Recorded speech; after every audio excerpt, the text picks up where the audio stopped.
நம்ம கர்த்தராகிய இயேசு கிறிஸ்துவின் நாமத்தினாலே உங்கள் அனைவரையும் வாழ்த்துகிறேன். நம்மளுடைய தேவனுடைய அன்பும் கிருபையும் சமாதானமும் நம்ம அனைவரோடும் எப்பொழுதும் இருப்பதாக. நம்ம கடந்த வாரத்தில் ஒரு டாப்பிக்கை நம்ம ஸ்டார்ட் பண்ணோம். அந்த பைபிள் ஸ்டடியில் 2 இறுதி நிலைகள் நமக்கு இருக்குது. நம்மளுடைய இலக்கு, அதற்கான பயணத்தை தான் நம்ம எல்லோருமே மேற்கொண்டு கொண்டு இருக்கிறோம். அப்போ அந்த 2 இறுதி நிலை, ஒன்று தேவனால் அறியப்பட்டவர்கள், இன்னொன்று தேவனால் அறியப்படாதவர்கள் அப்படின்ற அந்த டாப்பிக்கை தான் எடுத்து நம்ம தியானித்து கொண்டு வந்தோம்.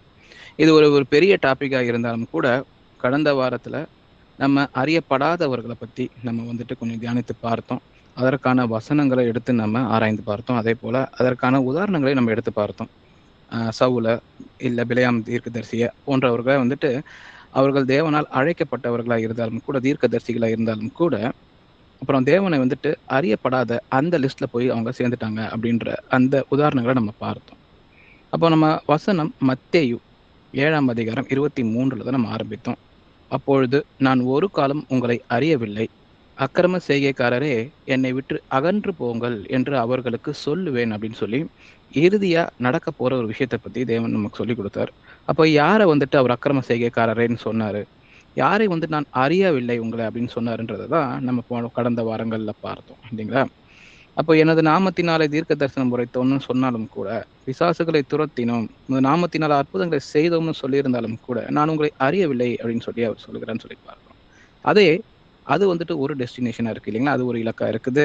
சில பேர் அந்த மாதிரியான ஒரு இடத்துல போய் நிற்க வேண்டிய ஒரு சூழ்நிலை ஏற்படலாம். இன்னொரு பக்கம் 1 கொரிந்தியர் 8ஆம் அதிகாரம் 3ஆம் வசனத்துல நம்ம வாசிக்க கேட்டோம். தேவனில் அன்பு கூறுகிறவன் எவனோ அவன் தேவனால் அறியப்பட்டிருக்கிறான்னு சொல்லி அறியப்பட்டிருக்கிறதுக்கான ஒரு லிஸ்ட் இருந்துச்சு.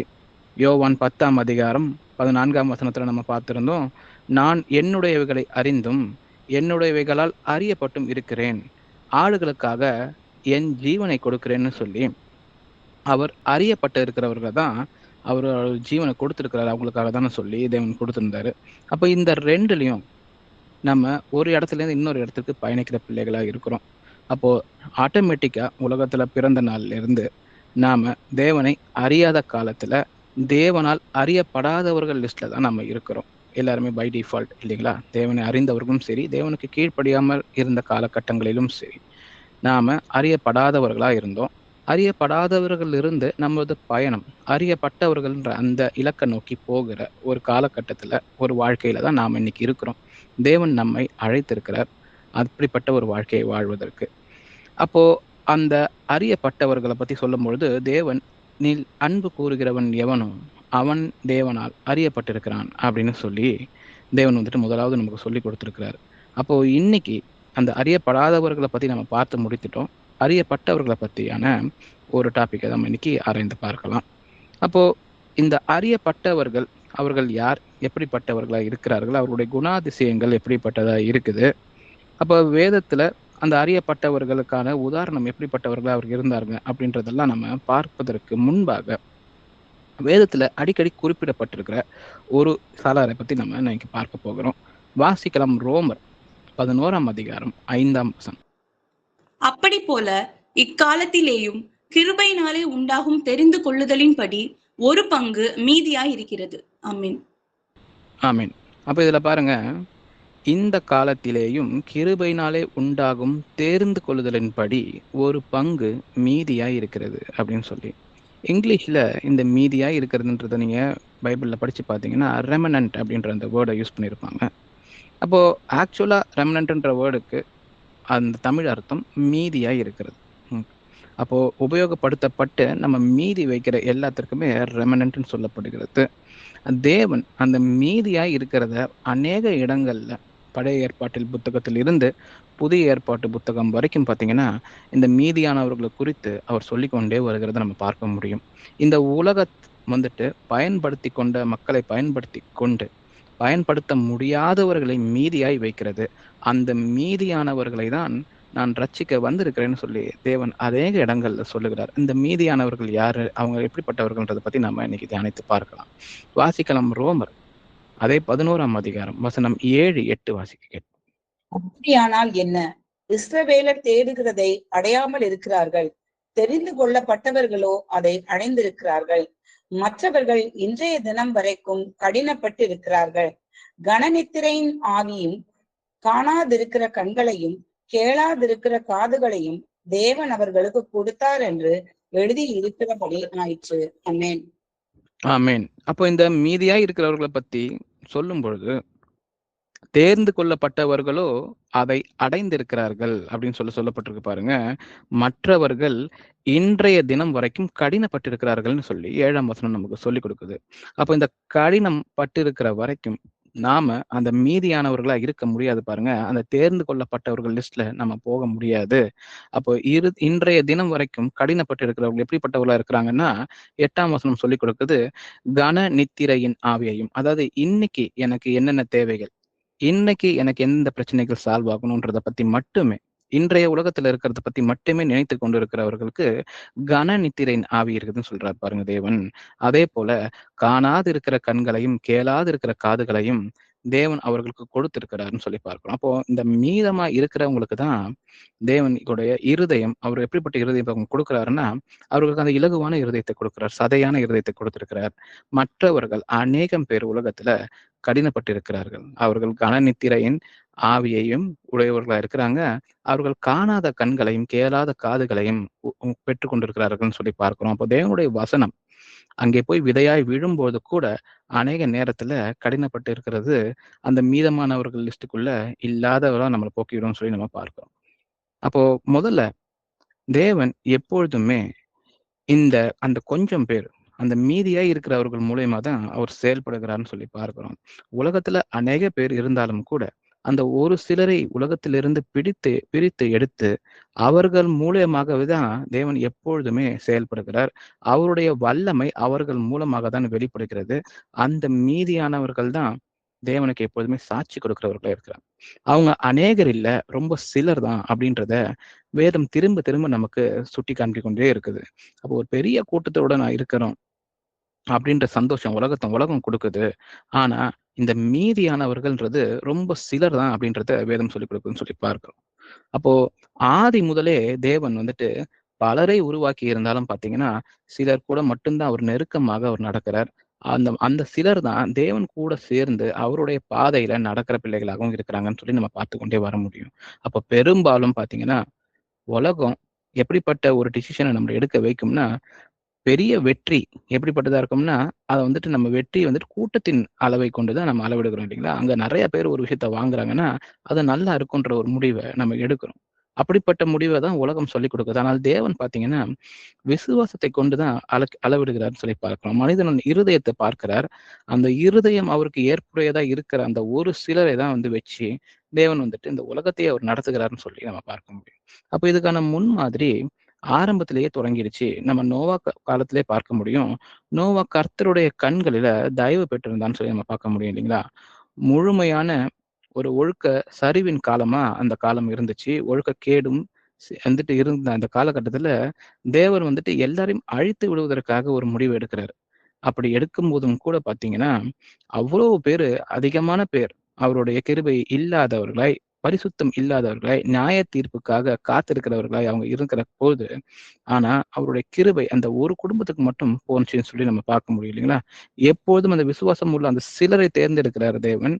பல பேர் விசுவாசம் இல்லாதவர்களை அவர் அழிக்க துணிவதில்லை. நியாய தீர்ப்பு கொண்டு போவதற்கு அவர் தயங்குவதில்லைன்றதை நம்ம பார்க்க முடியுது. வாசிக்கலாம். ஆதியாகமம் 6ஆம் அதிகாரம் வசனம் 7, 8.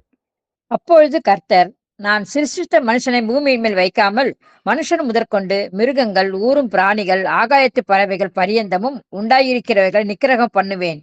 நான் அவர்களை உண்டாக்கினது எனக்கு மனஸ்தாபமாய் இருக்கிறது என்றார். நோவாவுக்கோ கர்த்தருடைய கண்களில் கிருபை கிடைத்தது. ஆமென். அப்ப பாருங்க, மொத்த உலகத்தையுமே தேவன் நியாய தீர்ப்புக்குள்ள கொண்டு நியாய தீர்ப்பை செய்கிறார்னு சொல்லி பார்க்கிறோம். அப்படி இருக்கும்போது அந்த பிராணிகள், ஊரும் பிராணிகளும் அதுக்குள்ள அடங்கி இருக்கிறது. ஆகாயத்து பறவைகளும் உண்டாயிருக்கிறது. எல்லாத்தையும் நான் நிக்கிரகம் பண்ணுவேன்னு சொல்லி அவர் எடுக்கிற முடிவுல, ஆனா நோவாவுக்கோ கர்த்தருடைய கண்களில் கிருபை கிடைத்தது. ஒரு குடும்பம் மட்டும் தானே இருக்குதுன்னு சொல்லி அவங்களையும் சேர்த்து அழித்திடாம, அந்த ஒரு குடும்பத்திற்காக அவர்களை உயிரோட வைத்து அதற்கான ஒரு திட்டத்தை தீட்டுகிறவராக இருக்கிறார். அன்றைய உலகத்துல இந்த நியாய தீர்ப்பு முதல் தடவை நடந்த அந்த உலகத்துல மீதமாய் இருந்தவர்கள் அந்த நோவாவின் குடும்பத்தார் மட்டுமே சொல்லி பார்க்கிறோம். அப்ப நோவாவின் குடும்பம் மட்டும் தப்பி பிழைக்கிறதுன்றதை நம்ம பார்க்கிறோம். நியாய தீர்ப்பின் மூலம் மீதியான கூட்டமாய் பாதுகாக்கப்பட்டது அந்த குடும்பமா இருக்குது. வாசிக்கலாம் ஆதியாகமும் 7ஆம் அதிகாரம் 23ஆம் வசனம். மனுஷர் முதல் மிருகங்கள், ஊரும் பிராணிகள், ஆகாயத்து பறவைகள் பரியந்தமும் பூமியின் மேல் இருந்த உயிருள்ள வஸ்துக்கள் யாவும் அழிந்து அவைகள் பூமியில் இராதபடிக்கு நிகிரகமாயின. நோவாவும் அவனோடே பேழையில் இருந்த உயிர்கள் மாத்திரம் காக்கப்பட்டன. ஆமென். ஆமே, நம்ம இதைதான் நம்ம பார்த்தோம் இல்லைங்களா? அவங்களுடைய நோவாவும் அவனுடைய பேழையில் இருந்த உயிர்கள், அப்போ ஒரு சில மிருகங்களையும் நோவாவின் குடும்பத்தையும் தேவன் தேர்ந்தெடுத்து அவர்களை மட்டும் காப்பாற்றுவதற்கு அவர் அந்த திட்டத்தை தீட்டுகிறார்னு சொல்லி பார்க்கிறோம். அவர்கள் தான் அன்றைய நியாய தீர்ப்பில் மீதமானவர்களா இருக்கிறாங்கன்னு சொல்லி பார்க்கிறோம். அப்போ இவர்கள் தேவனால் அறியப்பட்ட பிள்ளைகளாக இருக்கிறாங்க. அப்போ அறியப்பட்ட பிள்ளைகளாக இருப்பதற்கு முதல் குவாலிட்டி நம்ம மீதமாய் இருக்கிற அந்த கூட்டத்துல இருக்கணும். ஏன்னா ஆதியாகமும் 18ஆம் அதிகாரம் 32ஆம் வசனத்தை நீங்க வாசித்து பார்க்கும் பொழுது, அப்பொழுது அவன், ஆண்டவருக்கு கோபம் வராதிருப்பதாக, நான் இன்னும் இந்த ஒரு விசை மாத்திரம் பேசுகிறேன், 10 நீதிமான்கள் அங்கே காணப்பட்டாலோ என்றான். அதற்கு அவர், 10 நீதிமான்கள் நிமித்தம் அதை அழிப்பதில்லை என்றார். ஆமென். ஆமென். இது பாருங்க, 10 நீதிமான்களுக்காக கூட அந்த சோதோமை தப்ப விட தேவன் வந்து சித்தமா இருந்தார்னு சொல்லி பார்க்கிறோம். ஓகே. ஆனா அதுல வந்துட்டு 10 நீதிமான்கள் கூட இல்ல அப்படின்றதுதான் அந்த இடத்துல வந்துட்டு ஒரு உண்மையா இருக்கு. அப்ப அந்த கொஞ்சம் பேருக்காக மொத்த ஊரையும் வந்துட்டு அழிக்காமல் இருக்கிறதற்கு தேவன் சித்தமா இருக்கிறவரா இருக்கிறார். அப்போ அந்த மீதியான கூட்டத்திற்கு தேவன் கொடுக்கிற மதிப்பு அதிகமா இருக்குதுன்றத நம்மளால வந்துட்டு இந்த இடத்துல புரிஞ்சுக்க முடியுது. தேவனுடைய ரட்சிப்பு அனைவருக்கும் கிடைக்குது பாருங்க. ஆனால் அந்த மீதியான கூட்டம் மட்டும்தான் அவருக்கு சரியான முறையில தேவனுக்கு ஏற்ற அந்த மகிமைக்கான காரியங்கள்ல செயல்படுகிறவர்களா இருக்கிறாங்கன்னு சொல்லி பார்க்கிறோம். எல்லோருக்குமே தேவனுடைய கிருபை இருக்குது.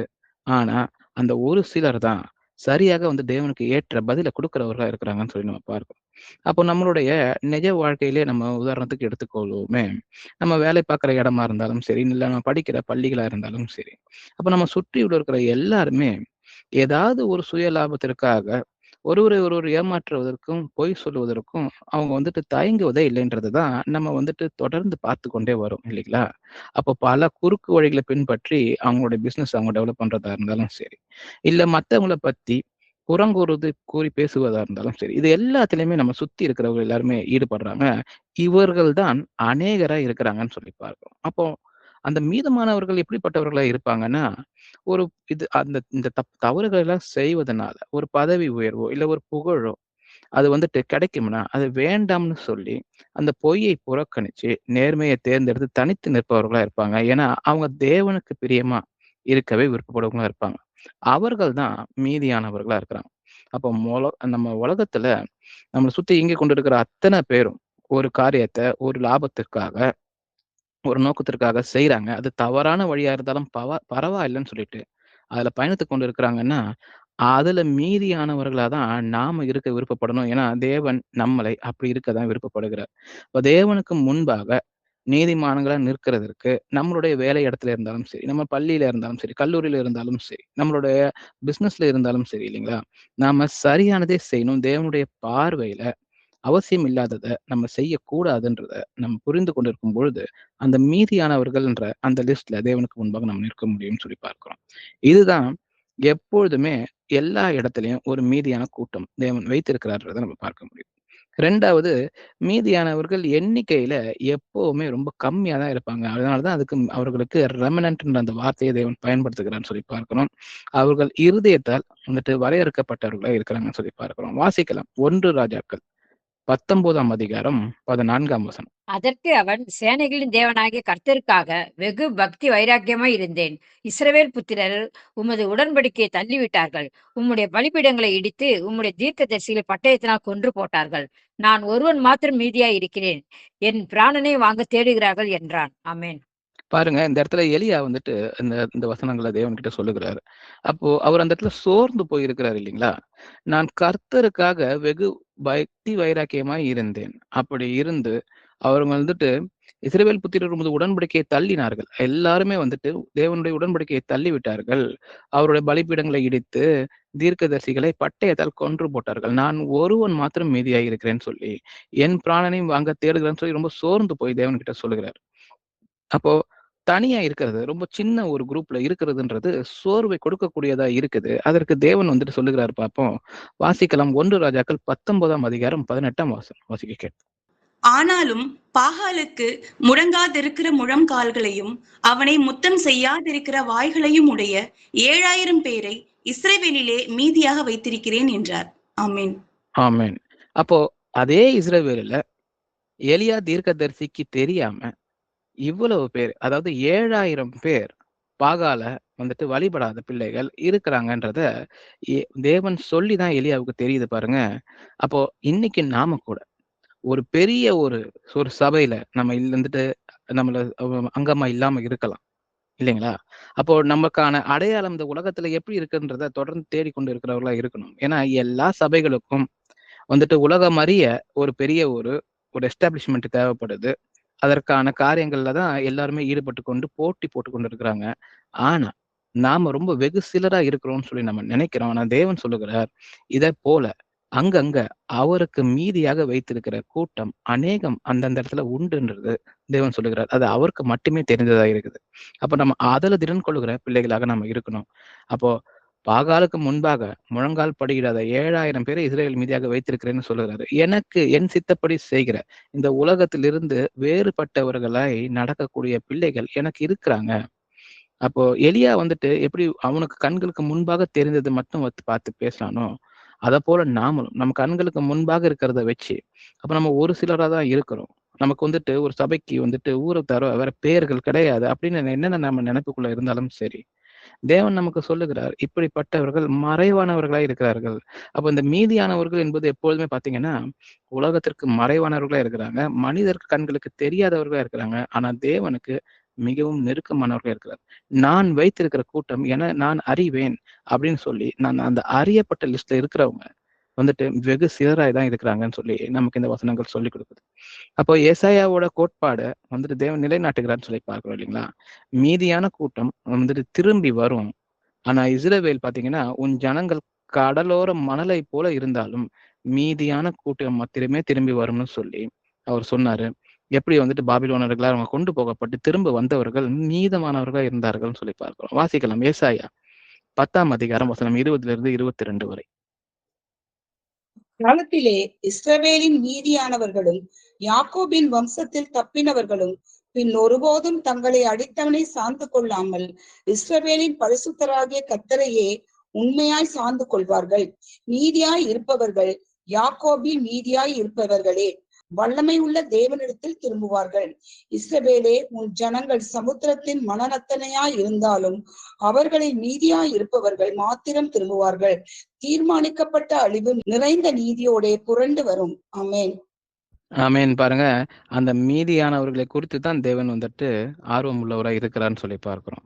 அப்போ அநேக பேர் அநேக விஷயங்களுக்காக நாம எங்க போனாலும் சரி, ஓகே, அப்ப அநேக விஷயங்களுக்காக நம்ம வழி தவறி போனாலும் சரி, இந்த உலகம் கொடுக்கக்கூடிய வெற்றிக்காக, அது கொடுக்கக்கூடிய அந்த மாயையான விஷயங்களுக்காக, அதுக்காக நம்ம காம்ப்ரமைஸ் பண்ணிக்கிறதா இருந்தாலும் சரி, அதெல்லாம் போனவங்க மீதியை காம்ப்ரமைஸே பண்ணாம கடைசி வரைக்கும் தேவனுக்காக நாங்க நிற்பவர்கள்னு சொல்லி இருக்கிறவர்கள் மாத்திரமே உண்மையாய் கர்த்தரை சார்ந்து கொள்கிறவர்களா இருக்கிறாங்கன்னு சொல்லி பார்க்கிறோம். மீதியாய் இருப்பவர்கள் யாக்கோபிலே மீதியாய் இருப்பவர்களே அப்படின்னு சொல்லி பார்க்கிறோம். நம்மளும் ஆவிக்குரிய இஸ்ரேல் மக்களாய் இருக்கிறோம் இன்னைக்கு. அப்போ தேவனுக்குள்ள நாம மீதியாய் இருக்கிற அந்த கூட்டமாய் இருக்கணும், தேவனிடத்தில் திரும்புகிறவர்களா இருக்கணும்னு சொல்லி பார்க்கணும். 22வது வசனத்தை சொல்லிக் கொடுக்கிறார் பாருங்க. உன் ஜனத்தின் சமுத்திரத்தின் போல மணல் அத்தனையாய் இருந்தாலும், அவ்வளவு பேர் இயேசு கிறிஸ்துவை அறிந்த பிள்ளைகள் கிறிஸ்துவர்கள் என்று சொல்லிக் கொண்டிருந்தே இருந்தாலும் கூட அவர்களில் மீதியாய் இருப்பவர்கள் மாத்திரம்தான் மனம் திரும்புகிறார்கள் இல்லைங்களா? அவங்க வந்துட்டு அந்த ஊருக்கு திரும்புறதும் மனம் திரும்புறதையும் நம்ம கம்பேர் பண்ணி பார்க்க முடியும். தீர்மானிக்கப்பட்ட அழிவு நிறைந்த நீதியோட புரண்டு வருகிறதா இருக்குன்னு சொல்லி தேவன் சொல்லுகிறார். வாசிக்கலாம் ஏசாயா 1ஆம் அதிகாரம் 9ஆம் வசனம். சேனைகளின் கர்த்தர் நமக்கு கொஞ்சம் மீதியை வைக்காதிருந்தாரானால் நாம் சோதோமை போலாகி கொமராவுக்கு ஒத்து இருப்போம். ஆமேன். ஆமென். அப்ப சொல்றாரு பாருங்க, கர்த்தர் நமக்கு சிலரை மீதியாய் விட்டு வைக்காவிட்டால் நாம் சோதோமை போல ஆகியிருப்போம், மொத்தமா அழிந்திருப்போம் சொல்லி. அன்னைக்கு நோவாவை மீதியாய் வைத்த தோட்டு தான் இன்னைக்கு உலகம் முழுக்க மக்கள் நம்ம இருக்கிறோம்னு சொல்லி நமக்கு சொல்லி இருக்கிறார் இல்லைங்களா? அப்போ பரிசுத்தத்தை பாதுகாப்பதற்காக தேவன் எண்ணிக்கையை குறைக்கிறார்னு சொல்லி பார்க்கிறோம். அப்போ அநேகரா இருக்கிற மனிதர்கள் கிட்ட இருந்து அந்த மீதியானவர்களை முதலாவது பிரித்து எடுக்கிறாரு. அந்த அனாயிண்டிங்ன்றதை அதை செய்யறான்னு சொல்லி பார்க்கிறோம் இல்லைங்களா? உண்மையான விசுவாசிகளை வெளிப்படுத்துவதற்காக அப்போ பேரளவுல இருக்கிற விசுவாசிகளை வந்துட்டு முதல்ல அந்த கூட்டத்துல இருந்து அவர் அகற்றி விடுகிறான்னு சொல்லி பார்க்கணும். அப்படிப்பட்ட விதத்துலதான் தேவன் மீதியானவர்களை தனக்காக தேர்ந்தெடுக்கிறார். அப்போ நம்ம ரெண்டாவதா இந்த விஷயத்துல நம்ம வந்து பார்த்து கொண்டு இருக்கிறோம், மீதியானவர்கள் எண்ணிக்கையில எப்பொழுதுமே கம்மியா தான் இருக்கிறாங்கன்னு சொல்லிட்டு. அப்ப நிஜ வாழ்க்கையில பாருங்களேன், ஞாயிற்றுக்கிழமை தோறும் பெரிய பெரிய சபைகள்ல ஆயிரக்கணக்கான மக்கள் திரண்டு பிரம்மாண்டமாக திருச்சபையில வந்துட்டு இயேசு கிறிஸ்துவை நோக்கி அவங்க வந்துட்டு மன்றாடுகிறாங்கன்னு சொல்லி நம்ம பார்க்கணும் இல்லைங்களா? ஆராதனை பாட்டுகள் பாடுகிறாங்க. பெரிய ராக் கான்சர்ட்டை போல பெரிய பெரிய ஸ்பீக்கர்ஸை வச்சு லைட்ஸை வச்சு அவங்களால செய்ய முடியும் பாருங்க. ஆனா அதே சமயத்துல கிறிஸ்தவர்கள் வெளியே வந்துட்டு தங்கள் கிறிஸ்தவர்கள் சொல்ல முடியாத நாடுகள் உண்டு இன்னைக்கும் கூட. அங்க வந்துட்டு ஒரு பக்கத்தை வேதத்தை வாசிக்கிறது வெளியே தெரிஞ்சா அவங்க சிறைக்கு செல்லணும், இல்ல உயிருக்கான ஆபத்து ஏற்படும். அப்படி இருந்தாலும் கூட அங்கேயும் வந்துட்டு விசுவாசத்தோட தேவனுக்காக நிற்கிற பிள்ளைகள், அது வெறும் 10 விசுவாசிகளா இருந்தாலும் சரி, தேவன் அவர்கள் மேலதான் வந்துட்டு கண்களை வைத்திருக்கிறாருன்னு சொல்லி நம்ம பார்க்க முடியும் பாருங்க. அப்படிதான் நாம உலகத்துல பார்க்க முடியணும். அப்போ எனக்கு எல்லாமே கம்ஃபர்டபுளா இருக்கும் போது நான் தேவனை பற்றி இருக்கிறேன், நான் ஞாயிற்றுக்கிழமை தோறும் வந்துட்டு செல்லுகிறேன், சபைக்கு செல்லுகிறேன்னு சொல்லி இருந்தாலும் கூட கஷ்ட காலத்துல நிற்க முடியாம நம்மளுடைய விசுவாசம், பொன்னினும் மேலான இந்த விசுவாசம் சோதிக்கப்படுங்கிற காலத்துல தேவனுக்காக நிற்கிற பிள்ளைகளாக இருக்கும் பொழுது மட்டும்தான் தேவனுடைய பார்வை நம்ம மீது இருக்கிறது. நாம் அந்த மீதமானவர்களுடைய அந்த லிஸ்ட்ல இருக்க முடியும். மூன்றாவதா ஒரு பெரிய ஒரு முரண்பாடு இருக்கிறது. அந்த முரண்பாடை நம்ம வந்து பார்ப்போம். அனைவருக்குமான மீட்பு தேவன் கொடுத்திருக்கிற மீட்பா, இல்ல இந்த எஞ்சி இருக்கிற இந்த சிலர், இந்த மீதமானவர்களுக்கு மட்டும்தான் தேவன் மீட்பை கொடுக்கிறாரா அப்படின்னு சொல்லி நம்ம தெரிஞ்சுக்கொள்ளணும். ஏன்னா இதை குறித்தான அநேக போதகங்கள் உலகத்துல உண்டு. ஆரம்பத்திலிருந்தே உலகம் படைப்பதற்கு முன்பாகவே தேவன் சிலரை முன் குறித்து வைத்திருக்கிறார், அவர்களுக்காக மாத்திரமே மீட்பு வைக்கப்பட்டிருக்கிறது அப்படின்னு சொல்லுகிற போதகங்கள் உண்டு. ஆனா வேத வசனம் நமக்கு என்ன சொல்லிக் கொடுக்குதுன்றதை பார்க்கலாம், வாசிக்கலாம். 1 தீமோத்தேயு 2ஆம் அதிகாரம் 4ஆம் வசனம். எல்லா மனுஷரும் ரட்சிக்கப்படவும் சத்தியத்தை அறிகிற அறிவை அடையவும் அவர் சித்தமுள்ளவராயிருக்கிறார். ஆமென். ஆமென். அப்ப இந்த வசனம் பாருங்க, எல்லா மனுஷரும் அப்படின்னு சொல்லி ரொம்ப அழுத்தம் திருத்தமா சொல்லுது பாருங்க. ஒரு மனுஷன் இந்த இந்த கூட்டம் அந்த கூட்டம் இல்ல. தேவனுடைய சித்தம் எப்படிப்பட்டதா இருக்குதுன்னா, எல்லா மனுஷரும் ரட்சிக்கப்படவும் சத்தியத்தை அறிகிற அறிவை அடையவும் அவர் சித்தம் உள்ளவராய் இருக்கிறார். அதனாலதான் உலக பரியந்தம் வரைக்கும் அந்த எல்லா ஜாதிகளுக்குள்ளேயும் தேவனுடைய வசனம் பிரசிங்கப்படுத்தப்பட வேண்டும்னு சொல்லி தேவன் சொல்லி கொடுக்கிறான்னு சொல்லி பார்க்கிறோம். அப்போ எல்லா மனுஷனும் ரட்சிக்கப்படுவதற்கும் சத்தியத்தை அறிகிற அறிவை அடைவதற்கும் தேவன் ஏற்பாடுகளை செய்கிறார். அதற்கே அவர் சித்தம் உள்ளவராய் இருக்கிறார்னு சொல்லி பார்க்கிறோம். அப்போ தீயோர் அந்த தேவனை வந்துட்டு ஏற்றுக்கொள்ளாதவர் இறப்பது தேவனுக்கு விருப்பமா உண்டா அப்படின்னு சொல்லி நம்ம பார்க்கலாம். எசேக்கியேல் 33ஆம் அதிகாரம் 11ஆம் வசனம் வாசிக்கலாம். கர்த்தராகிய ஆண்டவர் உரைக்கிறது என்னவென்றால், நான் துன்மார்க்கருடைய மரணத்தை விரும்பாமல் துன்மார்க்கன் தன் வழியை விட்டு திரும்பி பிழைப்பதையே விரும்புகிறேன் என்று என் ஜீவனை கொண்டு சொல்லுகிறேன். இஸ்ரவேல் வம்சத்தாரே, உங்கள் பொல்லாத வழிகளை விட்டு திரும்புங்கள், நீங்கள் ஏன் சாக வேண்டும் என்கிறார் என்று அவர்களுடைய சொல்லு. ஆமென். ஆமென். அப்போ எசேக்கியேல் கிட்ட தேவன் சொல்றாரு பாருங்க, தீயவர்களா இருந்தாலும் கூட அவர்கள் இறப்பதில் எனக்கு விருப்பம் இல்லைன்னு தேவன் சொல்லி கொடுக்கிறார். அவர்கள் புறம்பே தள்ளப்படுவது எனக்கு விருப்பம் இல்லை. நான் எல்லா மனுஷரும் ரட்சிக்கப்படவே நான் சித்தமா இருக்கிறேன்றதுதான் தேவன் சொல்லி கொடுக்கிறார் பாருங்க. இந்த இடத்துல அவர் சொல்றாரு, தன் வழியை விட்டு திரும்பி பிழைப்பதை தான் தேவன் விரும்புகிறார். அப்போதான் துன்மார்கனை வந்துட்டு மரணத்திலிருந்து காப்பாற்றப்படுகிறவனா இருக்கிறான். அதற்காகத்தான் தேவன் இத்தனை பேரை அநேக தரிசிகளை வந்துட்டு அனுப்புகிறாருன்னு சொல்லி பார்க்கிறோம். வசனங்களை கொண்டு நம்ம அவரை நோக்கி திருப்புகிறதுக்கான முயற்சி எல்லாமே தேவனுடைய அந்த அனாதி தீர்மானமா இருக்குது, எல்லா மனுஷரும் ரட்சிக்கப்படவும் சொல்லி. இந்த இடத்துல சொல்றாரு பாருங்க, இஸ்ரவேல் வம்சத்தாரே, உங்கள் பொல்லாத வழிகளை விட்டு திரும்புங்கள், நீங்கள் ஏன் சாக வேண்டும் என்கிறார் அப்படின்னு சொல்லி பாருங்க. நீங்கள் ஏன் சாக வேண்டும் சொல்லி அவங்க திரும்பணும் சொல்லி சொல்றாரு பாருங்க. அவருடைய கரங்கள் வந்துட்டு குறுகி போய் இல்லைன்றத வசனம் நமக்கு தெளிவா சொல்லி கொடுக்குது.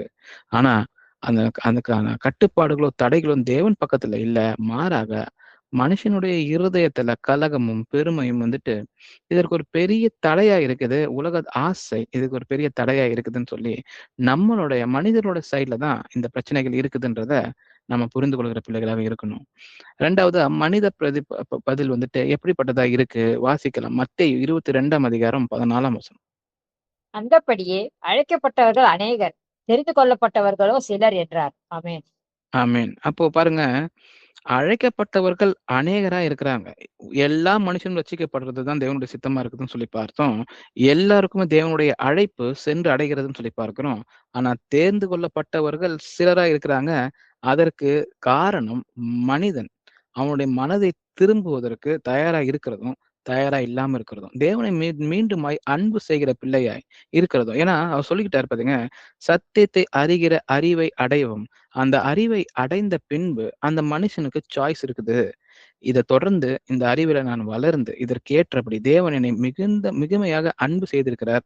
அந்த அன்பை நான் மீண்டுமாய் அவர் மீண்டும் செலுத்துவேன்னு சொல்லி, அந்த மீதியானவர் அவருக்காக நான் நிற்கிற பிள்ளையாய் இருப்பேன்னு சொல்லி முடிவு எடுக்கிறவங்க உண்டு. அதை வந்துட்டு உலகத்துக்காக அந்த முடிவுகளை எடுக்காத இருக்கிறவங்களும் உண்டுன்னு சொல்லி பார்க்கிறோம். அந்த அந்த அநேகர் தேர்ந்து கொள்ளப்பட்டவர்களோ சிலர்னு சொல்லுவாரு. ஏன்னா அழைக்கப்பட்டவர்கள் அநேகரா இருக்கிறாங்க. மத்தேயு 7ஆம் அதிகாரம் வசனம் 13, 14 இதைத்தான் சொல்லுது. நம்ம வாசிக்க கேட்போம். இடுக்கமான வாசல் வழியாய் உட்பிரவேசியுங்கள். கேட்டுக்கு போகிற வாசல் விரிவும் வழி விசாலமுமாயிருக்கிறது, அதன் வழியாய் பிரவேசிக்கிறவர்கள் அநேகர். ஜீவனுக்கு போகிற வாசல் இடுக்கமும் வழி நெருக்கமுமாயிருக்கிறது, அதை கண்டுபிடிக்கிறவர்கள் சிலர். ஆமீன். ஆமீன். அப்போ இந்த வசனம் நமக்கு சொல்லி கொடுத்துருச்சு இல்லைங்களா? எப்படிப்பட்ட வாசலா இருக்குது கேட்டுக்கு போகிற வாசல், எப்படிப்பட்ட வாசலா இருக்குது அது வந்துட்டு தேவன் ஜீவனுக்கு போகிற வாசல்னு சொல்லி நம்ம பார்க்கிறோம். அப்போ எது ஈஸின்னு பாருங்களேன். உலகத்துல எல்லாருமே வாழ்க்கையில முன்னேறுவதற்காகவோ இல்ல தேவைகளை வந்துட்டு அவங்களோட தேவைகளை சந்தித்துக் கொள்வதற்காகவோ எடுக்கிற சாய்ஸஸ் வந்துட்டு கஷ்டமானதா இருக்கா, ஈஸியானதா இருக்கா? எல்லாருமே ஈஸியான சாய்ஸ் தான் எடுப்பாங்க. எது ஈஸியோ அதை தான் நம்ம செய்ய முடியும். செய்ய முடியாததை அப்படியே ஒதுக்கி வச்சிருவாங்க. அப்படிப்பட்ட டிசிஷன்ஸை தான் நம்ம இன்னைக்கு எடுக்கிறோமா அப்படின்றத நம்ம எல்லாருமே நிதானித்து பார்க்கலாம். ஏன்னா எல்லாருக்கும் தான் அழைப்பு விடுக்கப்பட்டிருக்குதுன்றத நம்ம பார்த்துட்டோம். எல்லா மனுஷனும் அவர் சாகுவது அவருக்கு யார் விருப்பமே இல்லைன்னு தேவன் சொல்லி கொடுக்குறாரு. அப்படி இருக்கும் பொழுது அதை அடைவதற்கு ஒருவரை ஒருவர் நம்ம முந்தி கொண்டு நம்ம போட்டி போடலாம். ஆனா உலகத்தை சார்ந்த போட்டிகள் தான் நமக்குள்ள அநேகமா இருக்குதுன்னா நம்ம நம்ம நம்ம நிதானித்து பார்க்கிற பிள்ளைகளாக இருக்கணும். ஏன்னா நிஜ வாழ்க்கையில ஒரு எக்ஸாம்பிளுக்கு சொல்லணும்னா, ஒரு கல்லூரியிலயோ இல்ல ஒரு ஒரு ஸ்கூல்லயோ ஒரு ஸ்காலர்ஷிப் ப்ரோக்ராம் வந்துட்டு அறிவிக்கிறாங்க. ஒரு உதவித்தொகை கொடுக்கக்கூடிய ஒரு ப்ரோக்ராம் வந்துட்டு சொல்றாங்க. அப்ப அதற்கான சட்டத்திட்டங்களையும் சொல்றாங்க. அந்த இப்படிப்பட்ட மார்க்குகளை எடுக்கணும், இப்படிப்பட்ட ஒரு லெவல் அட்டைன் பண்ணணும், இவ்வளோ கட் ஆஃப் இருக்கணும் மார்க் இந்த ஒவ்வொரு பேப்பர் ரிசல்ட்லையும் அப்படின்னு சொல்லி அநேக விஷயங்களை சொல்லி, இப்படி இருந்தா நாங்க ஒரு உதவித்தொகையா கொடுத்து உங்களை மேல் கொண்டு படிக்க வைக்கிறோம்னு சொல்லி சொல்றோம். இது எல்லாருக்குமே விடுக்கப்பட்ட ஒரு ஒரு ஃபெசிலிட்டியா தான் இருக்குது பாருங்க. ஆனா எத்தனை பேர் அந்த ஸ்காலர்ஷிப் அடையணுன்றதுக்காக எல்லாத்தையும் அவங்களுடைய சௌகரியங்களை தியாகம் செய்யறதுக்கு ரெடியா இருப்பாங்க அப்படின்றது எப்போதுமே நமக்கு தெரியும். ரொம்ப சிலர் தான். சில பேர் ட்ரையே கூட பண்ண மாட்டாங்க. ஏன்னா அந்த மாதிரியான மார்க்கை வாங்குறதுக்கு நமக்கு வாய்ப்பு இல்லைன்னு சொல்லி முன்கூட்டியே முடிவு செய்திருவாங்க. அதே போலதான் தேவன் இன்னைக்கு கொடுக்கிற அழைப்பு எல்லாருக்குமா தான் இருக்குது. அநேகரது பிராக்டிக்கலே இல்லை. நான் வாழ்கிற வாழ்க்கைக்கு இது வந்துட்டு பிராக்டிக்கலா வந்துட்டு ஃபிட் ஆகல அப்படின்ற எண்ணங்களை கொண்டு தேவனுக்காக நிற்கிற பிள்ளைகளா இல்லாம உலகத்துடைய சைட்ல சார்ந்து போகிற பிள்ளைகளாக இருப்பாங்க. ஏன்னா எல்லாருக்கும் ரியாலிட்டி அப்படின்றது இந்த உலகம்தான் சொல்லி நினைத்து கொண்டு இருக்கிறாங்க. ஆனா வரப்போகிற உலகத்தை குறித்து தான் நாம எல்லாருமே காத்து கொண்டிருக்கிற பிள்ளைகளாக இருக்கணும்னு சொல்லி தேவன் விருப்பப்படுகிறேன்னு சொல்லி பாருங்க. அப்போ இந்த மீதமா இருக்கிறவங்களுடைய மரபணு தான் எப்படிப்பட்டதா இருக்கு, அவங்களோட டிஎன்ஏல என்ன இருக்குது, எப்படிப்பட்டவர்களா இருக்கணும்னு சொல்லி தேவன் நேசிக்கிறாருன்னு சொல்லி சில விஷயங்களை பார்க்கலாம். அவர்கள் வந்துட்டு கடவுளை எல்லாவற்றிற்கும் மேலாக நேசிக்கிறவர்களா இருக்கணும்னு சொல்லி தேவன் விரும்புகிறார். வாசிக்கலாம். உபாகமம் 6ஆம் அதிகாரம் 5ஆம் வசனம்.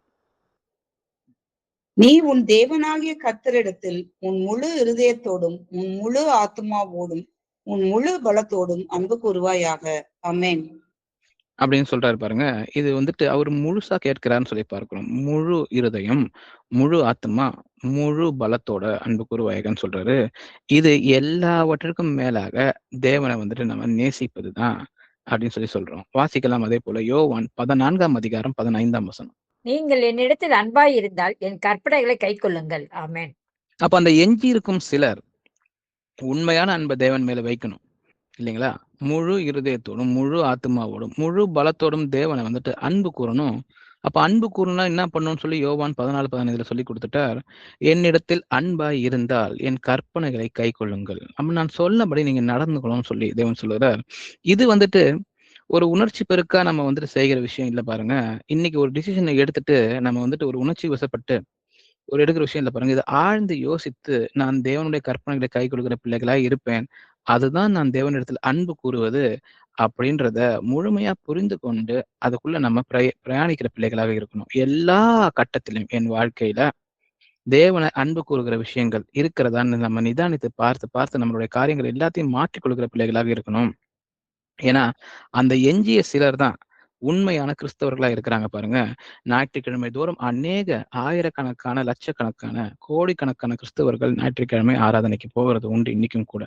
ஒரு உணர்ச்சி பெருக்குக்காக அந்த ஞாயிற்றுக்கிழமையில ஒரு ஒரு பாடலை வைத்து ஆராதனை செய்வது உண்டு. அநேக இடங்கள்ல இது நடக்கிறதா இருக்கு. ஆனா அந்த உணர்ச்சி வசம் வந்துட்டு அடுத்த வருகிற திங்களோ செவ்வாய்க்கிழமை வரைக்கும் கூட அது நிலைக்கிறது இல்லைன்னு சொல்லி பார்க்கிறோம். மீண்டும் மீதி அந்த வார நாட்கள் ஃபுல்லா உலகத்துக்கான காரியங்கள்ல மட்டும்தான் அவங்க ஈடுபட்டு கொண்டு இருக்கிறாங்க.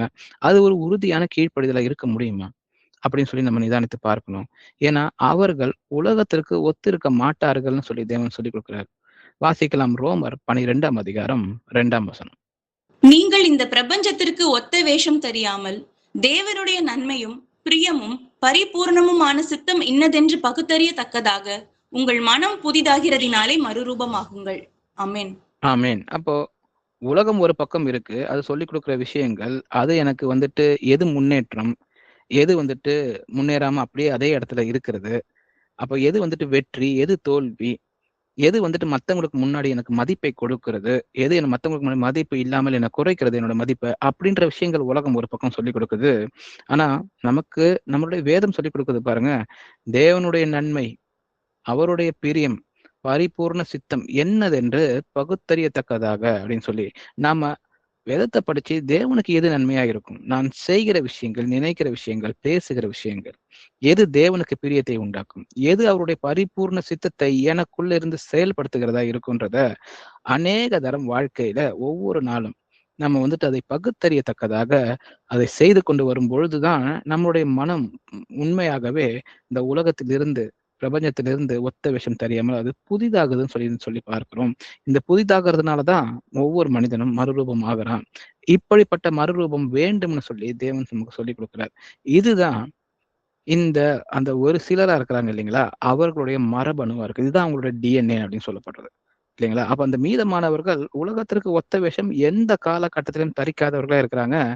உலகமே வந்துட்டு ஒரு பக்கம் நின்னாலும் அவர்கள் ஒரு சிலரா இருந்தாலும் அவங்க ஆப்போசிட்டா நின்று தேவனுக்காக நிற்கிற பிள்ளைகளாக இருக்கிறாங்க. மறுரூபம் அடைந்தவர்களா இருக்கிறாங்கன்னு சொல்லி வேதம் நமக்கு சொல்லிக் கொடுக்குது. வாசிக்கலாம் 1 யோவான் 2ஆம் அதிகாரம் வசனம் 15 17 வரை. உலகத்திலும் உலகத்தில் உள்ளவைகளிலும் அன்பு கூறாதிருங்கள். ஒருவன் உலகத்தில் அன்பு கூர்ந்தால் அவனிடத்தில் பிதாவின் அன்பில்லை. ஏனெனில் மாம்சத்தின் இச்சையும் கண்களின் இச்சையும் ஜீவனத்தின் பெருமையுமாகிய உலகத்தில் உள்ளவைகள் எல்லாம் பிதாவினால் உண்டானவைகள் அல்ல, அவைகள் உலகத்தினால் உண்டானவைகள். உலகமும் அதன் நிச்சயம் ஒளிந்து போம், தேவனுடைய சித்தத்தின்படி செய்கிறவனோ என்றென்றைக்கும் நிலைத்திருப்பான். அமேன். ஆமேன். அப்போ உலகத்தில் உள்ளவைகள் மீது அன்பு கொள்ளாதிருங்கள் அப்படின்னு சொல்லிட்டு அந்த உலகத்திற்கான இச்சைகள் எங்கிருந்து வருகிறது அப்படின்னு சொல்லி தேவன் சொல்லுகிறார். அது பிதாவினால் உண்டானவைகள் அல்ல, அது உலகத்திலிருந்தே உண்டானவைகள்னு சொல்லி நமக்கு சொல்லி கொடுத்துட்டு தேவனுடைய சித்தத்தின்படி செய்கிறவன் மாத்திரமே நிலைத்திருப்பான், அந்த மீதமானவர்கள் மாத்திரமே நிலைத்திருக்கிற பிள்ளைகளாக இருப்பார்கள்னு சொல்லி நமக்கு அவர் சொல்லி கொடுக்கிறார். அப்போ உலகத்தில் இருக்கிற மாம்ச இச்சைகள், உலக கலாச்சாரங்கள், நமக்கு நவீன கால சீர்கேடுகள்னு சொல்லி அநேக விஷயங்கள் உலகம் சொல்லிக் கொடுக்கிறது. இதெல்லாம் தீவிரமாய் எதிர்க்கிறவர்களா இருப்பாங்க இந்த மீதமானவர்கள். அவங்களுடைய பார்வையில வந்துட்டு வாழறதுல அவங்க விசுவாசத்தின வாழுகிற பிள்ளைகளா இருக்கிறாங்க பாருங்க. ஏன்னா கண்களுக்கு முன்பாக இதை செய்தாதான் எனக்கு நன்மையான விஷயங்கள் கிடைக்கும்னு சொல்லி நமக்கு வந்துட்டு நம்மளோட அறிவு சொல்லுகிறதா இருக்கும். ஆனா தேவன் மேல இருக்கிற விசுவாசம் தான் நம்ம அவருக்காக காத்திருக்கிற பிள்ளைகளாக நிலைத்து நிற்க வைக்கும். நான் சரியானதை செய்து தேவனுக்காக காத்திருப்பேன். ஏன்னா இன்னைக்கு வேணா நான் சரியா செஞ்சது எனக்கு ஒரு நல்ல ரிசல்ட் கொடுக்க முடியாதது போல இருக்கலாம். ஆனா தேவனுக்காக விசுவாசத்தை நிலைத்து கொண்டிருக்கிற பிள்ளையா நான் இருப்பேன்னு சொல்லி ஒவ்வொரு மனுஷனும் அந்த முடிவை எடுக்கிறவனா இருக்கணும். அவன் தான் நீதிமான் அழைக்கப்படுகிறான் பாருங்க. அந்த நீதிமான் அவனுடைய விசுவாசத்தை தான் பிழைக்கிறவனா இருக்கிறான்னு சொல்லி நமக்கு சொல்லப்பட்டிருக்கு. வாசிக்கலாம் ஆபக்கூக் 2 4 இதோ அகங்காரியா இருக்கிறானே, அவனுடைய ஆத்மா அவனுக்குள் செம்மையானதல்ல. தன் விசுவாசத்தினாலே நீதிமான் பிழைப்பான். ஆமென். ஆமென். அகங்காரம் அப்போ யாருக்குள்ள இருக்கு பாருங்க. உலகத்து காரியத்தை நான் செய்வேன். தேவன் சொல்லுகிறது எனக்கு பிராக்டிக்கல் இல்ல. இது வந்துட்டு இந்த இடத்துல செயல்படாது. இதெல்லாம் வந்துட்டு பிராக்டிகலா இருக்கிறதுக்கு உதவாது அப்படின்னு சொல்லி, தேவனுடைய வசனங்கள சொல்லப்பட்டிருந்தும், அந்த அறிவை எட்டி இருந்தும், அதை வந்துட்டு தன்னுடைய செய்கைக்குள்ள கொண்டு வராதவன் எப்படிப்பட்டவனா இருக்கிறான்? அகங்காரம் உள்ளவனா இருக்கிறான்னு சொல்லப்பட்டிருக்கு. அவனுடைய ஆத்துமா அவனுக்குள் செம்மையானதல்லன்னு சொல்லி, ஆத்துமாவை குறித்து இந்த வசனம் பேசுகிறது பாருங்க. ஆத்துமா தான் மனிதனை ஒரு விஷயத்த செய்யறதும், செய்ய விடாம தடுக்கிறதுமா இருக்குது. அது செம்மை இல்லாத ஒரு ஆத்துமாவா இருக்குது. ஆனா விசுவாசத்தினாலே நிற்கிற நீதிமான் தான் பிழைக்கிறவனா இருக்கிறான்னு சொல்லிக் கொடுக்கப்பட்டிருக்கு. அப்ப நீங்க எபிரெயர் 11 அத முழுமையா நீங்க வாசிச்சு பார்த்தீங்கன்னா, இந்த விசுவாசத்துல நிலைத்து நின்று அதில் வெற்றி பெறுத்த வீரர்களை பற்றின வரிசைய தான் அந்த 11 ஃபுல்லா நீங்க படிக்க முடியும் பாருங்க. அவர்கள் தான் மீதமானவர்களுடைய ஒரு முன்மாதிரியா இருக்கிறாங்கன்னு சொல்லி பார்க்க முடியுது. அவங்க வெறு சிலரா தான் இருக்கிறாங்க. அந்த வெறு சிலரால அநேக பேர் ரட்சிக்கப்படுவதற்கான காரணகர்த்தாவே அவர்கள் இருக்கிறாங்க. அவர்களுடைய விசுவாசம் தேவனுக்கு பிரியமாய் இருந்ததுன்னு சொல்லி, நீங்க அந்த எபிரெயர் 11 வாசிச்சு பார்த்தீங்கன்னா உங்களுக்கு தெரியும். அப்போ அடிக்கடி இந்த தேவனை பற்றின விஷயங்கள்ல நான் பின்பற்றும் பொழுது, உபத்திரவங்களை சந்தித்தாலும் நாம விசுவாசத்தில் உறுதியா இருக்கிறவர்களா இருக்கணும். ஏன்னா இந்த உபத்திரவம்ன்றது நம்மளுடைய டெஃபினிஷனா இருக்கு. எனக்கு இன்னைக்கு ஆசைப்பட்டது கிடைக்கலன்ற தோட்டு, உலகத்துல எனக்கு வெற்றின்னு சொல்லப்படுகிற ஒரு விஷயம் எனக்கு இல்லைன்ற தோட்டு, எல்லாருக்கும் முன்பாக நான் மேன்மை பாராட்டத்தக்க வகையில என் வாழ்க்கை இருக்கணுன்றதுக்காக நானே வைத்துக்கொண்ட ஒரு ஒரு ஒரு பேர் தான் அந்த வெற்றின்னு சொல்லி பார்க்கிறோம். அது நடக்கலன்னா அதுக்கு ஆப்போசிட்டா அது உபத்திரவம்னு சொல்லி நம்ம சொல்லுகிறோம். அப்படிப்பட்ட உலக சார்பான உபத்திரவங்கள் நமக்கு இருந்தாலும் கூட விசுவாசத்தில் உறுதியாய் இருப்பவர்களா இருக்கிறது நமக்கு அவசியம் சொல்லிக் கொடுக்கப்பட்டிருக்கு. வாசிக்கலாம். சங்கீதம் 34 19. நீதிமானுக்கு வரும் துன்பங்கள் அநேகமாயிருக்கும். கர்த்தர் அவைகள் எல்லாவற்றிலும் நின்று அவனை விடுவிப்பார். ஆமென். ஆமென். அப்போ வேதம் பாருங்க, இத வந்து சுகர் கோட் பண்ணல. அப்போ வந்துட்டு நீங்க விசுவாசிகளா இருந்தா உங்களுக்கு எல்லா நன்மையும் அப்படியே வந்து உலகத்திலும் நடக்கும். நீங்க வந்துட்டு ஆவிக்குரிய வாழ்க்கையிலும் உங்களுக்கு நடக்கும்னு சொல்லி இத சுகர் கோட் பண்ணல. இன்ஃபாக்ட் டைரக்ட்டா ஒரு உண்மைய சொல்லுது. நீதிமானுக்கு வரும் துன்பங்கள் அநேகமாய் இருக்கும்னு சொல்லப்பட்டிருக்கு பாருங்க. அந்த அநேகமாய் இருக்கிற அந்த துன்பங்கள் அப்போ கண்களுக்கு முன்பாக தெரிகிறதா இருக்குது. ஆனா அவைகள் எல்லாவற்றிலும் இருந்து அவனை கர்த்தர் விடுவிப்பார்ன்ற விஷயம் நடக்கிற வரைக்கும் நம்ம கண்களுக்கு தெரியாமல் இருக்குது. அதை விசுவாசத்தை கொண்டுதான் தேவன் எல்லாவற்றிலிருந்து என்னை விடுவிப்பார் என்ற எண்ணத்தோட நான் வருகிற உபத்திரவங்களை நிற்கிற பிள்ளையா நான் இருக்க முடியும். அதுதான் வேதம் நமக்கு சொல்லிக் கொடுக்குது. அப்போ உலகம் வந்துட்டு அவர்களுக்கு பாத்திரமா இருக்காது. இப்படிப்பட்ட மீதியா இருக்கிறவர்களுக்கு தேவனுக்காக விசுவாசத்தை கொண்டு நிற்பவர்களுக்கு அது பாத்திரம் அல்ல. அதை எதிர்த்து தான் நிற்கும். ஏன்னா அநேக பேர் இருக்கிற இடம் தான் மெஜாரிட்டி வின்ஸ் அப்படின்னு சொல்லி நமக்கு இந்த உலகம் சொல்லிக் கொடுக்குது இல்லைங்களா? அவர்கள் தான் சரி. எந்த விஷயத்திலும் அநேக பேர் ஒரு முடிவை எடுத்துட்டாங்கன்னா, அவர்கள் செய்வதுதான் சரின்னு சொல்லி தான் எல்லா இடத்துலயும் எஸ்டாபிஷ்மெண்ட்ஸ் இருக்குது. ஆனா, அந்த கொஞ்சம் பேர் எதிர்த்து நிற்கிறவர்கள் எப்பொழுதுமே உலகத்திற்கு பாத்திரமா இருக்கவில்லை. அவர்கள் உலகத்தை எதிர்த்து நிற்கிறார்கள். உலகமும் அவர்களை எதிர்த்து நிற்கும். அதனால தான் அநேக உபத்திரவங்கள் வருகிறது. வாசிக்கலாம். எபிரெயர் 11 37 38. கல்லெறி உண்டார்கள், வாளால் அறுப்புண்டார்கள், பரீட்சை பார்க்கப்பட்டார்கள், பட்டயத்தினாலே வெட்டப்பட்டு மரித்தார்கள், செம்மறியாட்டு தோள்களையும் வெள்ளாட்டு தோள்களையும் போர்த்து கொண்டு திரிந்து குறைவையும் உபத்திரவத்தையும் துன்பத்தையும் அனுபவித்தார்கள். உலகம் அவர்களுக்கு பாத்திரமாய் இருக்கவில்லை. அவர்கள் வனாந்தரங்களிலேயும் மலைகளிலேயும் குகைகளிலேயும் பூமியின் வெடிப்புகளிலேயும் சிதறுண்டு அலைந்தார்கள். ஆமென். ஆமென். அப்போ இந்த எபிரெயர் 11 தான் விசுவாச வீரர்களை பற்றின பட்டியல் இருக்குது. அவர்கள் மீதியானவர்களா இருக்கிறார்கள் அப்படின்னு சொல்லி நம்ம சொன்னோம் இல்லைங்களா? அதே 11 37 38 வசனம் தான் நமக்கு வாசிக்க கேட்டோம். அவர்கள் எதெல்லாம் தாண்டி வந்தாங்கன்றது தான் இந்த 2 வசனமும் வந்துட்டு நமக்கு சொல்லிக் கொடுக்குது பாருங்க. உலகம் அவர்களுக்கு பாத்திரமா இருக்கவில்லை. ஏன்னா அவர்கள் அநேக உபத்திரவங்களை கொடுத்துச்சுன்னு சொல்லி பார்க்கிறோம்.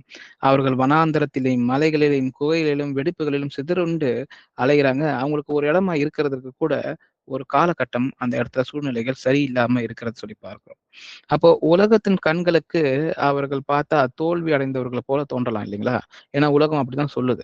நல்ல ஈஸியா இவங்க செஞ்சுட்டு போயிருக்கலாம். அதை விட்டுட்டு நான் நேர்மையா இருக்கிறேன், நல்லது செய்றேன் அப்படின்னு சொல்லிட்டு இவ்வளவு கஷ்டத்தை அனுபவிக்கிறாங்கன்னு சொல்லி உலகத்தார் ஒவ்வொரு மனுஷனையும், தேவனுக்காக நிற்கிற ஒவ்வொரு மனுஷனையும் ஏன் நம்மளை பார்த்து இதெல்லாம் அவங்க கேட்கலாம், கேலி செய்யலாம் பாருங்க.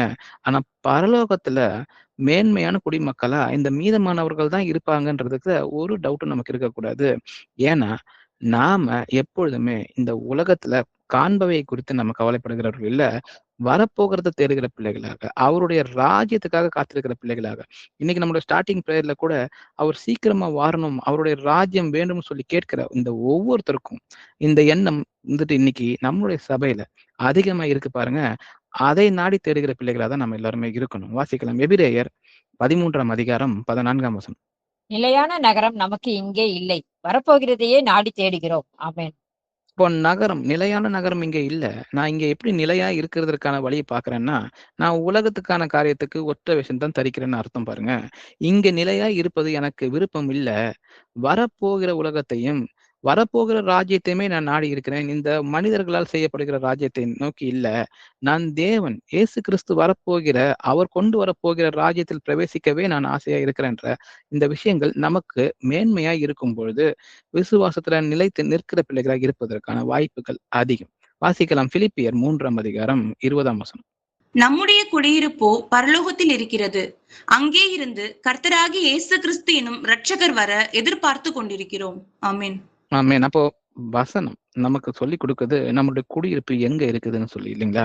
நாம இந்த உலகத்துல நம்ம இடம் வாங்கலாம், வீடு வாங்கலாம், எங்க நம்ம கட்டலாம், எவ்வளவு நாள் இருக்கலாம், அதை எப்ப யாருக்கு கொடுக்கலாம் அப்படின்ற அநேக காரியங்களுக்காக நம்ம தேவனுக்கான காரியங்கள்ல நம்ம நேரத்தை செலவிட முடியாம, அதற்காக இந்த இந்த உலகத்துல இருக்க குடியிருப்புக்காக நம்ம இங்கும் அங்கும் ஓடுகிறவர்களா இருக்கலாம் பாருங்க. ஆனா தேவன் நமக்கு சொல்லிக் கொடுக்கிறது என்னமோ, நம்முடைய குடியிருப்பு பரலோகத்தில் தான் இருக்கிறது. அங்கே இருந்து கர்த்தராய் இருக்கிற இயேசு கிறிஸ்து எனும் இரட்சகர் வர எதிர்பார்த்து கொண்டிருக்கிறோம். பரலோகத்திலிருந்து வந்து நம்மை பரலோகத்திற்கு கூட்டி செல்லுகிற அந்த தந்தைக்காக நம்ம வெயிட் பண்ணிட்டு இருக்கிறோம். நான் சென்று உங்களுக்கான இடங்களை ஆயத்தம் பண்ணுகிறேன்னு சொல்லிட்டு தான் இயேசு கிறிஸ்து போயிருக்கிறார் இல்லைங்களா? நான் நான் இருக்கிற இடத்துல உங்களுக்கு கொண்டு செல்லுவதற்காக நான் மீண்டுமாய் வருகிறேன்னு சொல்லி கொடுத்திருக்கிறாரு. அவருக்காக காத்திருக்கிற பிள்ளைகளாக நாம இருக்கணும்னு சொல்லி பார்க்கிறோம். அப்போ இதை நம்ம செய்யும் பொழுது நமக்கான நிறைய விஷயங்கள் அடிபட்டு போகும், தடைப்பட்டு போகும். அதெல்லாம் நம்ம தேவனுக்காக ஒப்பு கொடுக்கிற பிள்ளைகளா இருக்கணும் பாருங்க. அதை செய்யும் போது மட்டும்தான் தேவனுக்காக வருகிற பிள்ளைகளாக, காத்திருக்கிற பிள்ளைகளாக நம்ம உண்மையா இருக்கிறோன்றது அர்த்தம்.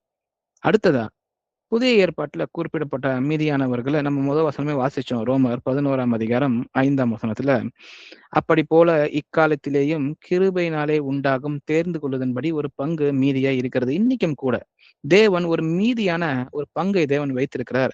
அவர்களுக்காக தான் இதை எல்லாத்தையும் செய்ய அவர் ஆயத்தப்படுத்தி கொண்டிருக்கிறார் பாருங்க. அப்போ அந்த மீதியானவர்கள் கூட்டத்தில் ஒருவாக இருப்பதுதான் நமக்கு முக்கியம். அப்ப அதுக்கு தடையா இருக்கிற எல்லா விஷயத்தையும் நம்ம நீக்கி போடணும். அது என்னுடைய குடும்ப பின்னணி நான் பெரிய பேக்ரவுண்டு, நாங்க இப்படிதான், எங்களுடைய கலாச்சாரம், எங்களோட ட்ரெடிஷன் இப்படிதான் இருக்கு அப்படின்னு எதுவுமே அந்த மீதியா இருக்கிறதுக்கு நம்ம தடை இல்லாம இருக்கணும் பாருங்க. நம்மளுடைய செல்வம், நம்மளுடைய குடும்ப பின்னணி, நம்ம நம்ம செய்கிற கிரியைகள், நம்ம அடைந்திருக்கிற விஷயங்கள், நம்ம எதெல்லாம் வெற்றின்னு நினைச்சு நம்ம அடைந்திருக்கிறோமோ அது எதுவுமே இதுக்கு தடையா இருக்கக்கூடாது பாருங்க. அது முழுவதுமாக தேவனால் கிருபையினால் உந்தப்பட்டு விசுவாசத்தினால் நிறைந்த ஒரு நிலையில் கிறிஸ்துவுக்கு அளிக்கிற ஒரு விஷயம்தான் இந்த மீதியா இருக்கிற நம்ம அந்த அந்த பாத்திரரா இருக்கிறது. அப்போ ஆவிக்குரிய இஸ்ரவேலர்கள் தான் மீதியானவர்கள்னு சொல்லி இந்த இடத்துல பவுல் அதை உறுதிப்படுத்துறார். ஆனா அந்த ஆவிக்குரிய இஸ்ரவேலர்கள் யாரு? மாம்சத்துக்கும் அதுக்கும் சம்பந்தம் இல்லைன்றதை நமக்கு தெளிவுபடுத்துறாரு பாருங்க. வாசிக்கலாம். ரோமர் 9ஆம் அதிகாரம் வசனம் 6-8 வரை. தேவ வசனம் அவமாய் போயிற்றென்று சொல்லக்கூடாது. ஏனென்றால் இஸ்ரவேல் வம்சத்தார் எல்லாரும் இஸ்ரவேலர் அல்லவே. அவர்கள் ஆபிரகாமின் சந்ததி யாரானாலும் எல்லாரும் பிள்ளைகள் அல்லவே. ஈசாக்கினிடத்தில் உன் சந்ததி விளங்கும் என்று சொல்லி இருக்கிறதே. அது எப்படி என்றால், மாம்சத்தின்படி பிள்ளைகள் ஆனவர்கள் தேவனுடைய பிள்ளைகள் அல்ல, வாக்கு தத்தத்தின்படி பிள்ளைகள் ஆனவர்களே அந்த சந்ததி என்று எண்ணப்படுகிறார்கள். ஆமென். அப்போ வெறும் சரீர பிரகாரமா பிறந்தவர்கள் இஸ்ரவேலர்கள் மாத்திரம்தான் தேவனுடைய பிள்ளைகள்னு சொல்லி நம்ம சொல்ல முடியாதுன்றத இந்த தேவ வசனம் நமக்கு சொல்லி கொடுக்குது. அப்போ என்னுடைய காலகட்டம், என்னுடைய குடும்ப பின்னணி, அது நல்லதா இருந்தாலும் சரி, கெட்டதா இருந்தாலும் சரி, தேவனிடத்துல செல்வதற்கு அது எதுவுமே எனக்கு தடை இல்ல பாருங்க. அத வைத்து நான் வந்துட்டு அப்படி நல்லதா இருந்துச்சுன்னா, அத வச்சு நான் மேன்மையும் பாராட்ட முடியாது. இது சுத்த கிருபையா இருக்குது, தேவனுடைய கிருபை. அப்ப அவருடைய கிருபை நம்மள வந்து அடையும் பொழுது, அதை நம்ம ஏற்றுக்கொள்ளும் பொழுது, சரீர பிரகாரமாக இல்ல, ஆவிக்குரிய நம்மளுடைய கீழ்ப்படிதல்னால, ஆவிக்குரிய வழியில நம்ம வழிநடத்தப்படும் பொழுது, அது மறுபிறப்புனால பிறந்தவர்கள் மாத்திரமே யாருன்னா, ஆவிக்குரிய இஸ்ரவேலர்களா இருக்கிறோம். நாமும் கூட இன்னைக்கு ஆவிக்குரிய இஸ்ரவேலர்களா தான் இருக்கிறோம்னு சொல்லி, நமக்கு இந்த விஷயம் சொல்லிக் குடுக்குது. அடுத்ததாக, இதுக்கும் ஜீவ புஸ்தகத்துக்கும் என்ன சம்பந்தம் இருக்குதுன்றத நம்ம வாசிக்கலாம். யாத்திராகமம் 32ஆம் அதிகாரம் வசனம் 32, 33 வாசிக்க கேட்கலாம். ஆகிலும் தேவரீர் அவர்கள் பாவத்தை மன்னித்தருளுவீரானால் மன்னித்தருளும், இல்லாவிட்டால் நீர் எழுதின உம்முடைய புஸ்தகத்திலிருந்து என் பேரை கிறுக்கி போடும் என்றான். அப்பொழுது கர்த்தர் மோசேயை நோக்கி, எனக்கு விரோதமாய் பாவம் செய்தவன் எவனோ அவன் பேரை என் புஸ்தகத்திலிருந்து கிறுக்கி போடுவேன். ஆமென். ஆமென். அப்போ முதல் முறையாக யாத்திராகமத்திலேயே இந்த விஷயத்த வந்துட்டு சொல்லப்பட்டு இருக்குது பாருங்க. மோசே வந்துட்டு இந்த மாரி ஒரு புஸ்தகம் இருக்குதுன்றத பத்தி அவர் சொல்றார். அப்ப இந்த புஸ்தகம் ஜீவ புஸ்தகம் தானா? ஏன்னா அவர் சொல்றாரு பாருங்க, தேவரீர் அவர்கள் பாவத்தை மன்னித்தருளுவீரானால் மன்னித்தருளும். அதாவது இஸ்ரவேலருக்காக மோசே வந்துட்டு தேவன் கிட்ட வந்துட்டு பரிந்துரை பேசுகிறார் பாருங்க. அவர்களுடைய பாவத்தை மன்னிச்சீங்கன்னா மன்னிச்சிடுங்க. இல்லாவிட்டால் நீர் எழுதின உம்முடைய புஸ்தகத்திலிருந்து என் பெயரை கிறுக்கி போடும். அப்ப தேவன் ஒரு புஸ்தகம் வைத்திருக்கிறார். அதுல பெயர்கள் எழுதப்பட்டிருக்கிறது. அதுல இருந்து அவர் கிறுக்கி போட்டாருன்னா, தேவனுடைய ராஜ்யத்தில் பிரவேசிக்க முடியாத பிள்ளைகளா நம்ம ஆயிடுவோன்றத அவர் வந்து அறிந்து வைத்திருக்கிறார். அப்போ நீங்க அவர்கள மன்னிக்கலன்னா, இஸ்ரவேல் மக்கள மன்னிக்கலன்னா, என் பெயரை கிறுக்கி போடுங்க அப்படின்னு சொல்லி சொல்றாரு. அதுக்கு வந்துட்டு 33ஆம் வசனத்துல தேவன் சொல்றாரு பாருங்க. கர்த்தர் மோசேயை நோக்கி, எனக்கு விரோதமாய் பாவம் செய்தவன் எவனோ அவன் பெயரை என் புஸ்தகத்திலிருந்து கிறுக்கி போடுவேன். இதுதான் அவர் வச்சிருக்கிற ஒரே ஒரு ரூல். இல்லைங்களா? அந்த புஸ்தகத்துல எல்லாருடைய பெயர்களும் இடம்பெற்றதா இருக்கிறது. அவருக்கு விரோதமாய் பாவம் செய்தவனுடைய பெயர் மாத்திரமே அந்த புஸ்தகத்திலிருந்து கிறுக்கி போடுவேன் அப்படின்னு சொல்லி அவர் எப்படி அதை கிறுக்கி போடுவார்ன்றத சொல்றார். அப்போ மோசே அவர்களுக்காக, இஸ்ரவேலுக்காக என்னுடைய பெயரை நீங்க கிறுக்கி போடுங்க அவர்களை மன்னிக்காவிட்டால்னு சொன்னா, அவர் சொல்றாரு, இல்ல எனக்கு விரோதமாய் பாவம் செய்தவன். இப்ப மோசே நீ எனக்கு விரோதமாய் பாவம் செய்தால் தான் உன் பேரை நான் கிறுக்கி போடுவேன்ற மாரி அதுக்கான ஒரு பதில குடுக்குறாரு பாருங்க. இதன் மூலமா நாம தெரிந்து கொள்கிறோம், இந்த ஜீவ புஸ்தகத்துல தேவன் பெயர்களை எப்படி கிறுக்கி போடுவார்ன்னா, எனக்கு விரோதமாய் பாவம் செய்தவன் எவனோன்னு சொல்லி கர்த்தர் சொல்லுகிறார். அவருக்கு எதிராக நம்ம எப்பப்பெல்லாம் பாவம் செய்து அந்த பாவத்திலேயே தொடர்ந்து வாழ்கிறோமோ, அவர் வந்து மீண்டுமாய் அவர்கிட்ட வருவதற்கு, நம்மளுடைய மனம் திரும்புதலுக்கு இடமே கொடுக்காம, பல தடைகளை நாமளே உண்டு பண்ணிக்கொண்டு, அவரிடம் செல்லாமல் இருக்கும் பொழுது, அவருக்கு விரோதமான பாவம் செய்தவனா நம்ம ஆயிடுறோம். அவர் பெயரை புஸ்தகத்திலிருந்து கிறுக்கி போடுகிறேன்னு சொல்றாரு. அப்போ எல்லா மனிதரும் வந்துட்டு ரட்சிக்கப்படணுன்றது தான் தேவனுடைய சித்தம்னு சொல்லி பார்க்கிறோம். எல்லாருடைய பெயர்களும் அந்த புஸ்தகத்துல எழுதப்பட்டிருக்கிறது. எழுதப்பட்டதுக்கு அப்புறம் அது ஒரு மிஸ்டேக்க போல, நம்ம எப்படி எழுதும்போது தவறு செய்துட்டோம்னா அடித்து எழுதுவோமோ, அத போல எழுதப்பட்டதுக்கு பிறகு மனிதர்கள் விரோதமாய் செய்கிற பாவத்தினால அவர்கள் பெயர்கள் கிறுக்கப்பட்டு போகிறதுன்னு சொல்லி நம்ம பார்க்கிறோம். வாசிக்கலாம் சங்கீதம் 69ஆம் அதிகாரம் 28ஆம் வசனம். ஜீவ புஸ்தகத்திலிருந்து அவர்கள் பேர் கிறுக்கப்பட்டு போவதாக, நீதிமான்கள் பேரோடே அவர்கள் பேர் எழுதப்படாதிருப்பதாக. ஆமென். ஆமென். இப்ப தாவீது வந்துட்டு ஒரு வந்து மன்றாட்டு செய்யறாரு பாருங்க. நீதிமான்களுடைய பெயர்கள் அந்த இடத்துல புக்ல எழுதப்பட்டிருக்குதுன்னு சொல்லப்பட்டிருக்கு. அவர்களோட சேர்ந்து வந்துட்டு பாவம் செய்கிறவர்களுடைய பெயர்கள் எழுதப்படாமல் இருப்பதற்காக அவர்கள் பெயர்கள் கிறுக்கி போடுவதாக அப்படின்னு சொல்லி சொல்லப்பட்டிருக்கு பாருங்க. அப்போ ஒண்ணு பாவம் செய்தவனுடைய பெயர் கிறுக்கிப்பட போகிறது. மீதி இருக்கிற பெயர்கள் அந்த மீதமானவர்கள் நீதிமான்களுடைய பெயர்களா இருக்குதுன்னு சொல்லி நம்ம பார்க்கிறோம். வாசிக்கலாம் லூக்கா 10ஆம் அதிகாரம் 20ஆம் வசனம். ஆகிலும் ஆவிகள் உங்களுக்கு கீழ்ப்படுகிறதற்காக நீங்கள் சந்தோஷப்படாமல் உங்கள் நாமங்கள் பரலோகத்தில் எழுதியிருக்கிறதற்காக சந்தோஷப்படுங்கள் என்றார். ஆமென். ஆமென். அப்போ ஆவிக்குரிய இந்த உலகத்துல மனுஷனுக்கான அந்த அந்த கண்ட்ரோல குடுத்துட்டு, அதற்கான அதிகாரத்த தேவன் கொடுக்கிறார். மாம்சமா இருக்கிறோம். ஆவிகள் உலகத்துல நம்ம பார்க்க முடியாது. ஆனா ஆவிகள் இயேசு கிறிஸ்துவின் நாமத்தை கொண்டு நம்ம வந்து செய்யும்பொழுது, அது நமக்கு கீழ்ப்படிகிறது. அது அவ்வளோ பெரிய ஒரு விஷயமா இருக்குது. ஏன்னா கண்களுக்கு தெரியாத பிசாசுகள் கூட, கண்களுக்கு தெரியாத நோய்களை உண்டாக்குகிற சேனைகள் கூட, இயேசு கிறிஸ்துவின் நாமத்தை சொல்லி ஒண்ணு நடக்கும் பொழுது, அவைகள் கீழ்ப்படுகிறதா இருக்குது. அது ஒரு பெரிய ஒரு பார்க்க முடியாத இந்த ஆவிக்குரிய உலகம் நமக்கு கீழ்ப்படியும் பொழுது, நம்மளுடைய இயேசு கிறிஸ்துவின் வார்த்தைக்காக அவருடைய நாமத்திற்கு கீழ்ப்படியும் பொழுது, அது ஒரு பெரிய ஆச்சரியத்தை கொடுக்குது.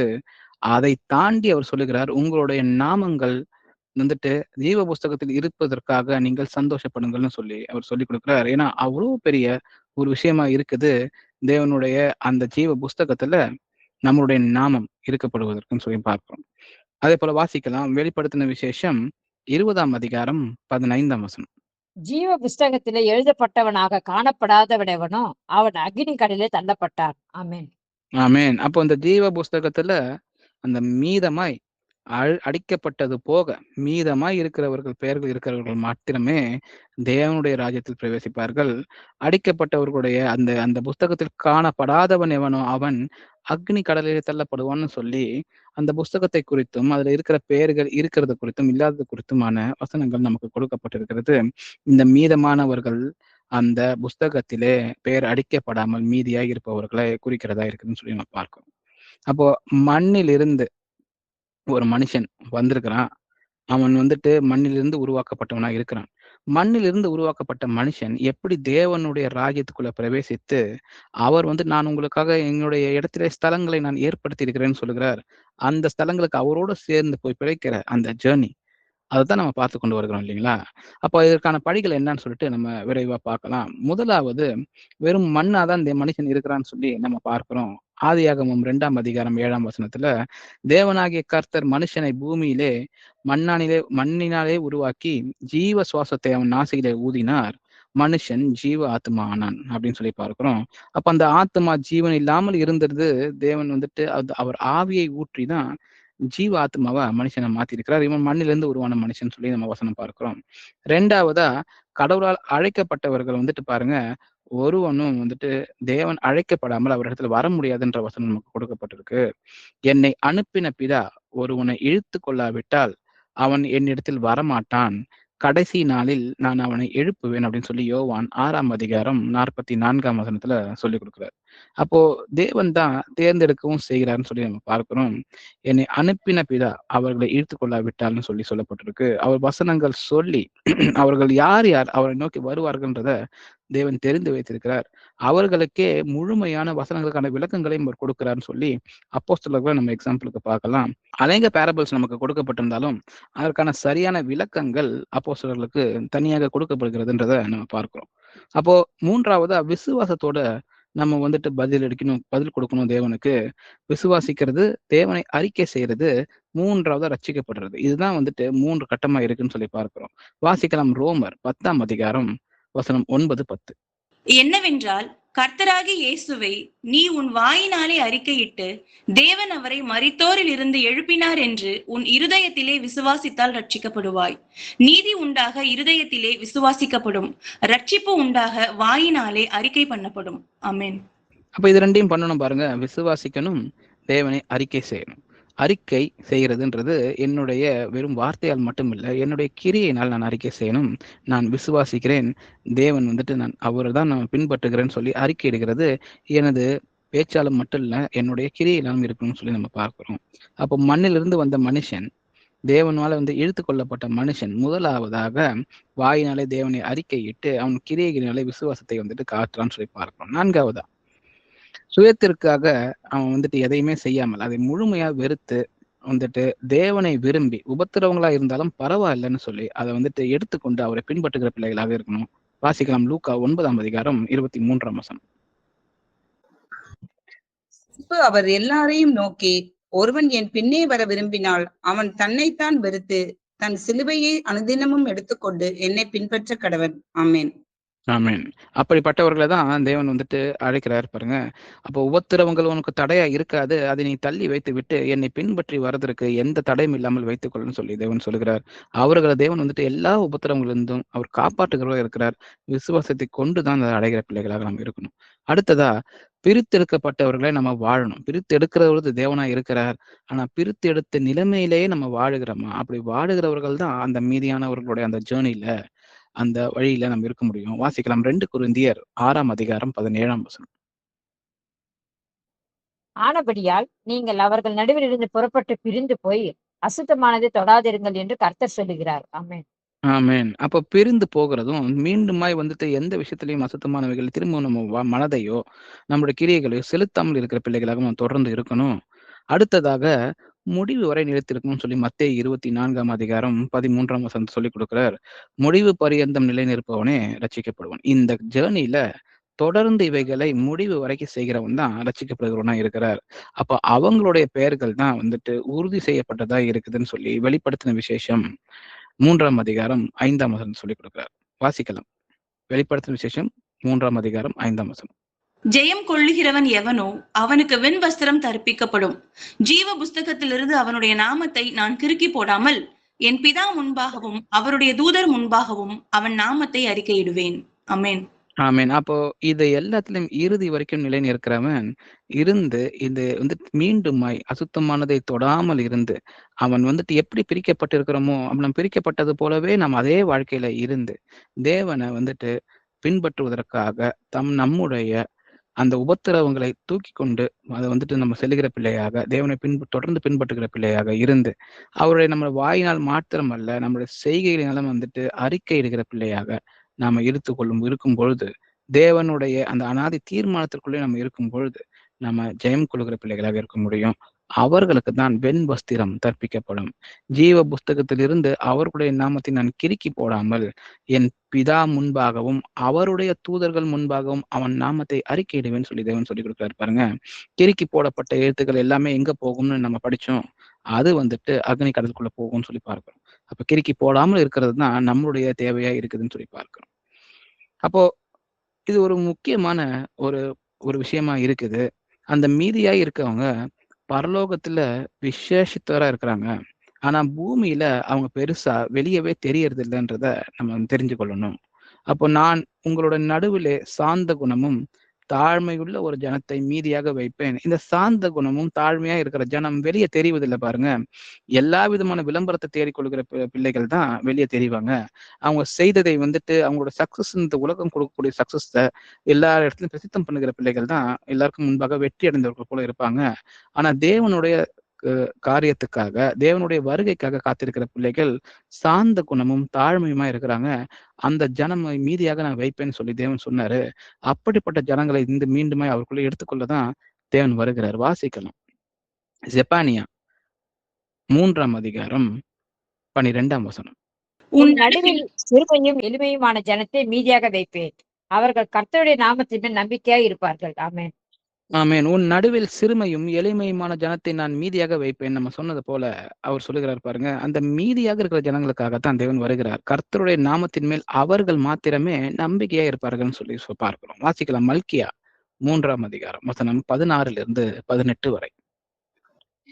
அப்பொழுது கர்த்தருக்கு பயந்தவர்கள் ஒருவரோடு ஒருவர் பேசிக் கொள்வார்கள். கர்த்தர் கவனித்து கேட்பார். கர்த்தருக்கு பயந்தவர்களுக்காகவும் அவருடைய நாமத்தை தியானிக்கிறவர்களுக்காகவும் ஞாபக புஸ்தகம் ஒன்று அவருக்கு முன்பாக எழுதப்பட்டிருக்கிறது. என் சம்பத்தை நான் சேர்க்கும் நாளிலே அவர்கள் என்னுடையவர்களாய் இருப்பார்கள் என்று சேனைகளின் கர்த்தர் சொல்லுகிறார். ஒரு மனுஷன் தனக்கு ஊழியம் செய்கிற தன்னுடைய குமாரனை கடாட்சிக்கிறது போல நான் அவர்களை கடாட்சிப்பேன். அப்பொழுது நீங்கள் நீதிமானுக்கும் துன்மார்க்கனுக்கும் தேவனுக்கு ஊழியம் செய்கிறவனுக்கும் அவருக்கு ஊழியம் செய்யாதவனுக்கும் இருக்கிற வித்தியாசத்தை திரும்பவும் காண்பீர்கள். ஆமென். ஆமேன். இது எவ்வளவு ஒரு அழகான ஒரு வாக்குத்தத்தம் பாருங்க. தேவன் சொல்லுகிறார், கர்த்தருக்கு பயந்தவர்கள் ஒருவர் பேசிக் கொள்கிறத கூட வந்துட்டு கர்த்தர் கவனித்து கேட்பார்னு சொல்லப்பட்டிருக்கு பாருங்க.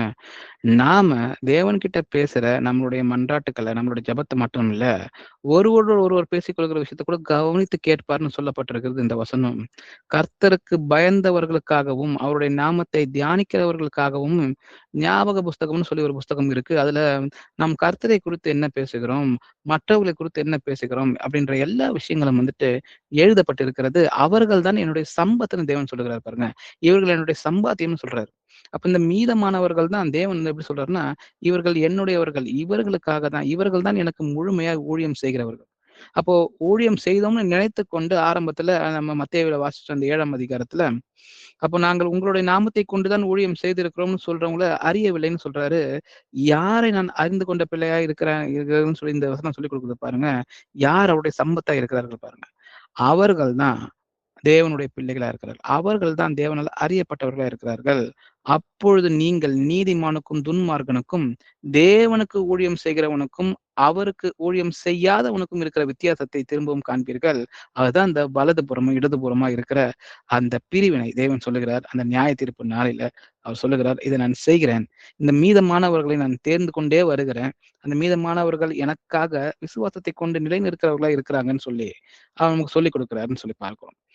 அடுத்ததாக கடைசியாக நம்ம வாசிக்கலாம். வெளிப்படுத்தின விசேஷத்துல தேவன் எப்படிப்பட்ட ஒரு பிக்சரை நமக்காக பெயிண்ட் பண்ணி கொடுக்குறான்னு சொல்லி பார்க்கலாம். வெளிப்படுத்தின விசேஷம் 7ஆம் அதிகாரம் 3ஆம் வசனம். நாம் நமது தேவனுடைய ஊழியக்காரரின் நெற்றிகளில் முத்திரை போட்டு தீரும் அளவும் பூமியையும் சமுத்திரத்தையும் மரங்களையும் சேதப்படுத்தாதிருங்கள் என்று மகா சத்தமிட்டு கூப்பிட்டான். ஆமென். அப்ப பாருங்க, இவங்க எல்லாம் யார்? இந்த மீதமானவர்கள் தான் இல்லையா? தேவனால் அறியப்பட்டு என்னுடைய சம்பத்துன்னு சொல்லப்படுகிற பிள்ளைகள். அவர்கள் தேவனுடைய ஊழியக்காரரின் நெற்றியிலே முத்திரை போட்டு தீரும் அளவும். அப்ப எல்லோரும் வந்து தேவனுடைய முத்திரை போட்டப்பட்டவர்கள் இருக்கிறார்கள். நமக்கு தெரியும் தேவனுடைய ஆவியானவரே வந்துட்டு முத்திரை போடுகிறான்னு சொல்லிப்பாங்க. நம்ம ஆவியினால் முத்திரை போட்ட பிள்ளைகளாக நம்ம இருக்கும்பொழுது அந்த மீதமானவர் இருக்கிறாங்க. அது வரைக்கும் பூமியையும் சமுத்திரத்தின் மரங்களையும் சேதப்படுத்தாதிருங்கள்னு சொல்லி உலகம் அவர்கள் அந்த ஊழியக்காரர்களை சேர்ப்பதற்காகவே காத்து கொண்டிருக்கிறதா இருக்குதுன்னு சொல்லி நம்ம பார்க்கிறோம். அடுத்தது தேவன் வரப்போகிறதும் அந்த அந்த பரிசுத்தமான அந்த மனவாட்டிய அவர் வந்துட்டு மணந்து கொள்வதற்காக தான் வருகிறார். வாசிக்கலாம். அதே வெளிப்படுத்தின விசேஷம் 14ஆம் அதிகாரம் 5ஆம் வசனம். இவர்களுக்கு வாயிலே கபடம் காணப்படவில்லை. இவர்கள் தேவனுடைய சிங்காசனத்துக்கு முன்பாக மாசில்லாதவர்களாய் இருக்கிறார்கள். ஆமென். ஆமென். இவர்கள் தேவனுடைய சிங்காசனத்துக்கு முன்பாக மாசில்லாதவர்களாக இருக்கிறார்கள். அப்படிப்பட்ட கற்புள்ள ஸ்திரீயாக தான் வந்துட்டு தேவனுடைய சபையாகிய மனவாட்டி இருக்கிறது அப்படின்னு சொல்லி நம்ம பார்க்கணும். அதே போல ஜெயம் கொண்டவர்கள் எப்படிப்பட்டவர்களா இருக்கிறாங்க அப்படின்னு சொல்லி வசனம் சொல்லி கொடுக்குது. வெளிப்படுத்தின விசேஷம் 12ஆம் அதிகாரம் 11ஆம் வசனம். மரணம் நேரிடுறதா இருந்தாலும் அதற்கு தப்பும்படி தங்கள் ஜீவனையும் பாராமல் ஆட்டுக்குட்டி ரத்தத்தினாலும் தங்கள் சாட்சியின் வசனத்தினாலும் அவனை ஜெயித்தார்கள். ஆமென். ஆமென். அப்ப பாருங்க, மரணம் நேருகிறதா இருந்தாலும் சரி, அதற்கு தப்பும்படி தங்கள் ஜீவனை பாராமல் ஆட்டுக்குட்டியின் ரத்தத்தினாலும் தங்கள் சாட்சியின் வசனத்தினாலும் அவனை ஜெயித்தார்கள். அப்போ பிசாசு கொடுக்கிற இந்த உலகபூர்வமான உபத்திரவங்களை மரணமே நேருகிறதா இருந்தாலும் அது வெறும் சரீர மரணம் தான். என் ஆத்மா பிழைத்திருக்கிறதுன்ற ஒரு முழு விசுவாசத்தோட அந்த ஜீவனை, இந்த உலகத்துல இருக்கக்கூடிய இந்த ஜீவனை இழக்கிறத கூட வந்துட்டு நம்ம வந்து பெருசா பாராட்டாமல் இருக்கணும். ஆட்டுக்குட்டியின் ரத்தத்தினாலும் தங்கள் சாட்சியின் வசனத்தினாலும் பிசாசை வென்றவர்களா இருக்கிறோம். இந்த மாதிரி நிறைய பேருடைய வாழ்க்கை நிஜமாவே இருந்திருக்குது பாருங்க. உலகம் முழுவதும் இந்த நவீன கால உலகத்துல இருக்கிற இவ்வளவு வசதிகள் இருந்தும் கூட இந்த உலகம் வந்துட்டு இப்படிப்பட்ட ஒரு பொல்லாப்புகளை கொடுத்தாலும் கூட அதிலிருந்து பிரித்தெடுக்கப்பட்டவர்களாய் அநேக பேர் தேவனுக்காக ரத்த சாட்சிகளாய் வந்துட்டு காலந்தோறும் இருந்திருக்கிறாங்க. அவங்களாம் இறந்திருக்கிறாங்க பாருங்க. அவங்க தலைக்கு நேராக ஒரு ஆயுதம் நீட்டப்பட்டாலும் சரி, கிறிஸ்துவை வந்துட்டு ஒரு காலம் மறுதளிக்காமல் தேவனுக்காக விசுவாசத்தை நினைத்து இருக்கிறவர்களா இருந்திருக்கிறாங்க. எதிரிகளை ஜெயித்து பசையா ஜெயித்தது மட்டும் இல்லாம அந்த உயிர் வாழ்வதில் வந்துட்டு அது வந்துட்டு ஒரு பெரிய முக்கியம் இல்லைன்ற ஒரு விஷயத்தோட அவங்க இருந்திருக்கிறாங்கன்னு சொல்லி பார்க்கிறோம். அப்ப அந்த சொந்த இதய துடிப்பை விட இயேசுவே அதிக மதிப்புள்ளதாக கருதியதன் மூலமா தான் அவங்களால அதை செய்ய முடிஞ்சதுன்னு சொல்லி பார்க்கிறோம். அப்போ தேவன் சொல்லுகிறார், யாதொருவன் என்னிடத்தில் வந்து தன் தகப்பனையும் தாயையும் மனைவியும் பிள்ளைகளையும் சகோதரரையும் சகோதரிகளையும் தன் ஜீவனையுமே வெறுக்காவிட்டால் எனக்கு சீஷராக இருக்க மாட்டான் அப்படின்னு சொல்லி. நாம் எல்லோரும் தேவனுடைய சீஷர்கள் என்று சொல்லப்பட்டிருக்கணும். அப்படி இருக்கும்பொழுது உலகமோ அதுல இருக்கிற உறவுகளோ என்னுடைய இந்த உலகத்திற்குரிய ஜீவனுமே எனக்கு தடையா இருக்கக்கூடாது. நான் தேவனுடைய சீஷனா இருப்பதற்காக, அவருடைய சம்பத்தாய் நான் இருப்பதற்காக அப்படின்னு சொல்லி நாம இந்த வேத வசனத்தை இதோடு நம்ம முடித்துக் கொள்வோம். ஒரு ஜெபத்தோட கூட இதை நம்ம நிறைவு செய்யலாம். எங்கள் அப்பா பிதாவே, எங்கள் கர்த்தராகிய இயேசு கிறிஸ்துவே, உம்மை போற்றுகிறோம், உம்மை புகழ்கிறோம் அப்பா, உம்மை வாழ்த்துகிறோம், ஆராதிக்கிறோம், உமக்கு நன்றி செலுத்துகிறோம், உமக்கு ஸ்தோத்திரம் செலுத்துகிறோம். எல்லா துதியும் கனமும் மகிமையும் என்றென்றைக்கும் சதா காலங்களும் மூட இருப்பதாக. அப்பா, இன்னைக்கு நீங்கள் இந்த மீதியா இருப்போம் இந்த ரெமனன்ட் அப்படின்ற இந்த ஒரு சிறு கூட்டத்தை பத்தி நீங்க சொல்லி கொடுத்தீங்கப்பா. இதை கேட்கிற பிள்ளைகளாக இருக்கிற நாங்களுமே அந்த சிறு கூட்டமாய் தான் இருக்கிறோம். அப்ப முத வேத வசனங்களை அனுதினமும் எங்களுக்கு சொல்லி கொடுக்குறீங்க. அதுல இருக்கிற எல்லா அற்புதமான நிகழ்வுகளையும் ஏசப்பா எங்களுக்கு வெளிப்படுத்துறீங்க. அதற்காக உங்களுக்கு நன்றி செலுத்துகிறோம் அப்பா. இதெல்லாம் கேட்கிற பிள்ளைகளாக மாத்திரம் இல்லாம ஏசப்பா எங்களுடைய கிரியைகளில நாங்கள் செய்கிற பிள்ளைகளாக இருந்து உம்முடைய சம்பத்தான அந்த பிள்ளைகளாக இருக்கிற கூட்டமாக இருக்கவே நாங்கள் எல்லோருமே வாஞ்சிக்கிறோம். அந்த வாஞ்சையை கொடுத்ததுமே நீங்க தான். அப்ப நீங்க தான் எங்களை முன்கூட்டியே தீர்மானித்து எங்களை நீங்க தேர்ந்தெடுத்திருக்கிறீங்க. அதற்காக உமக்கு கோடி சோஸ்திரமும் நன்றியும் செலுத்துகிறோம் அப்பா. எல்லாவற்றுக்கும் மேலாக தேவனே, நாங்க உம்மை முழுமையாக நேசிக்கிற பிள்ளையாக ஏசப்பா எங்களை நீங்க கொண்டு வாங்க அப்பா. ஏன்னா நீங்க சொல்லி கொடுத்திருக்கிறீங்க, என்னில் அன்பு கூறுகிறவனே எனக்கு சீஷனா இருப்பான்னு சொல்லிட்டு, உண்மை அன்பு கூறும் பொழுதே ஏசப்பா உங்களுக்காக அந்த மீதமான அந்தவர்களோட லிஸ்ட்ல நாங்க இருக்க முடியும். அப்பா அதை எங்களுக்கு சொல்லிக் கொடுங்கப்பா. உங்களுக்கு முழுமையாக கீழ்ப்படுகிற பிள்ளைகளாக யோவான் 14 சொல்லிக் கொடுத்தது போல அப்ப முழுமையாக எங்களை கீழ்ப்படுகிற பிள்ளைகளாக எங்களை மாத்துங்கப்பா. உலக பற்றுகளை நாங்க எல்லாத்தையும் ஏசப்பா உமக்காக வெட்டுட்டு அப்ப உம்முடைய பரிசுத்தத்துல நாளுக்கு நாள் நடக்கிறதற்கும் வளர்வதற்கும் ஏசப்பா எங்களுக்கு நீங்க உதவி செய்யுங்க. முடிவு காலம் வரை ஏசப்பா இந்த மாதிரியான விஷயங்கள்ல நிலைத்து இருக்கிறதற்கு எங்களுக்கு உதவி செய்யுங்க. ஏன்னா முடிவு பரிந்துரை நிலைத்து நிற்கவனே ரட்சிக்கப்படுவான்னு நீங்க சொல்லி கொடுத்தது எப்பொழுதுமே எங்களோட நினைவில் இருப்பதாக. உலகத்துக்குரிய உபத்திரவங்கள் ஒரு உபத்திரவமே அல்ல. தேவனே, உங்களோடு நாங்கள் இருப்பதற்கு ஒவ்வொருவரையும் நான் இந்த கூட்டத்துல கேட்பவர்கள் எல்லோரும் இயேசு கிறிஸ்து நாமத்துல ஆசீர்வதிக்கிறேன். அவங்க கூடவே இருங்க. நாங்க எப்பொழுதும் விழிப்பா இருக்கிறதற்கும் எச்சரிக்கையா இருக்கிறதற்கும் ஏசப்பா எங்களுக்கு உதவி செய்யுங்க. நாங்கள் விசுவாசம் உள்ளவர்களோன்றத நாங்களே சோதித்து பார்க்கணும்னு சொல்லி நீங்க சொல்லி கொடுத்துருக்கிறீங்கப்பா. நாங்க சோதித்து பார்த்து நாங்கள் நிற்கிறவர்களான்னு சொல்லி நாங்கள் அறிந்து கொள்ளும்படியாக எங்களுக்கு நீங்க உதவி செய்யுங்க அப்பா. எங்களுடைய அழைப்பு நீங்கள் கொடுத்த அழைப்பா இருக்கிறதுப்பா. எங்களுடைய தேர்ந்து கொள்ளுதல் நீங்க தேர்ந்து கொண்டதா இருக்குதப்பா. அது உறுதியா இருக்கும்படியாக ஜாக்கிரதையா இருக்கணும்னு நீங்க சொல்லி கொடுத்துருக்கிறீங்க. நாங்க ஒவ்வொருவரும் ஒவ்வொரு காரியத்திலும் ஜாக்கிரதையா இருந்தப்பா ஒரு நாள் நாங்கள் இடறி விழாத பிள்ளைகளாக இருப்பதற்கு எங்களுக்கு நீங்க உதவி செய்யணும். எல்லோரும் உங்க கரத்துல ஜீவ பலியாக ஒப்புக் கொடுக்கிறேன் சப்பா. நீங்கள் ஏற்றுக்கொள்ளுங்கள், எங்களை வழி நடத்துங்க. இயேசு கிறிஸ்துவின் மகா பரிசுத்த நாமத்தின் ஜெபத்தை ஏறெடுக்கிறேன் என்றும் ஜீவனுள்ள நல்ல பிதாவே. ஆமென். Praise the lord, brothers and sisters.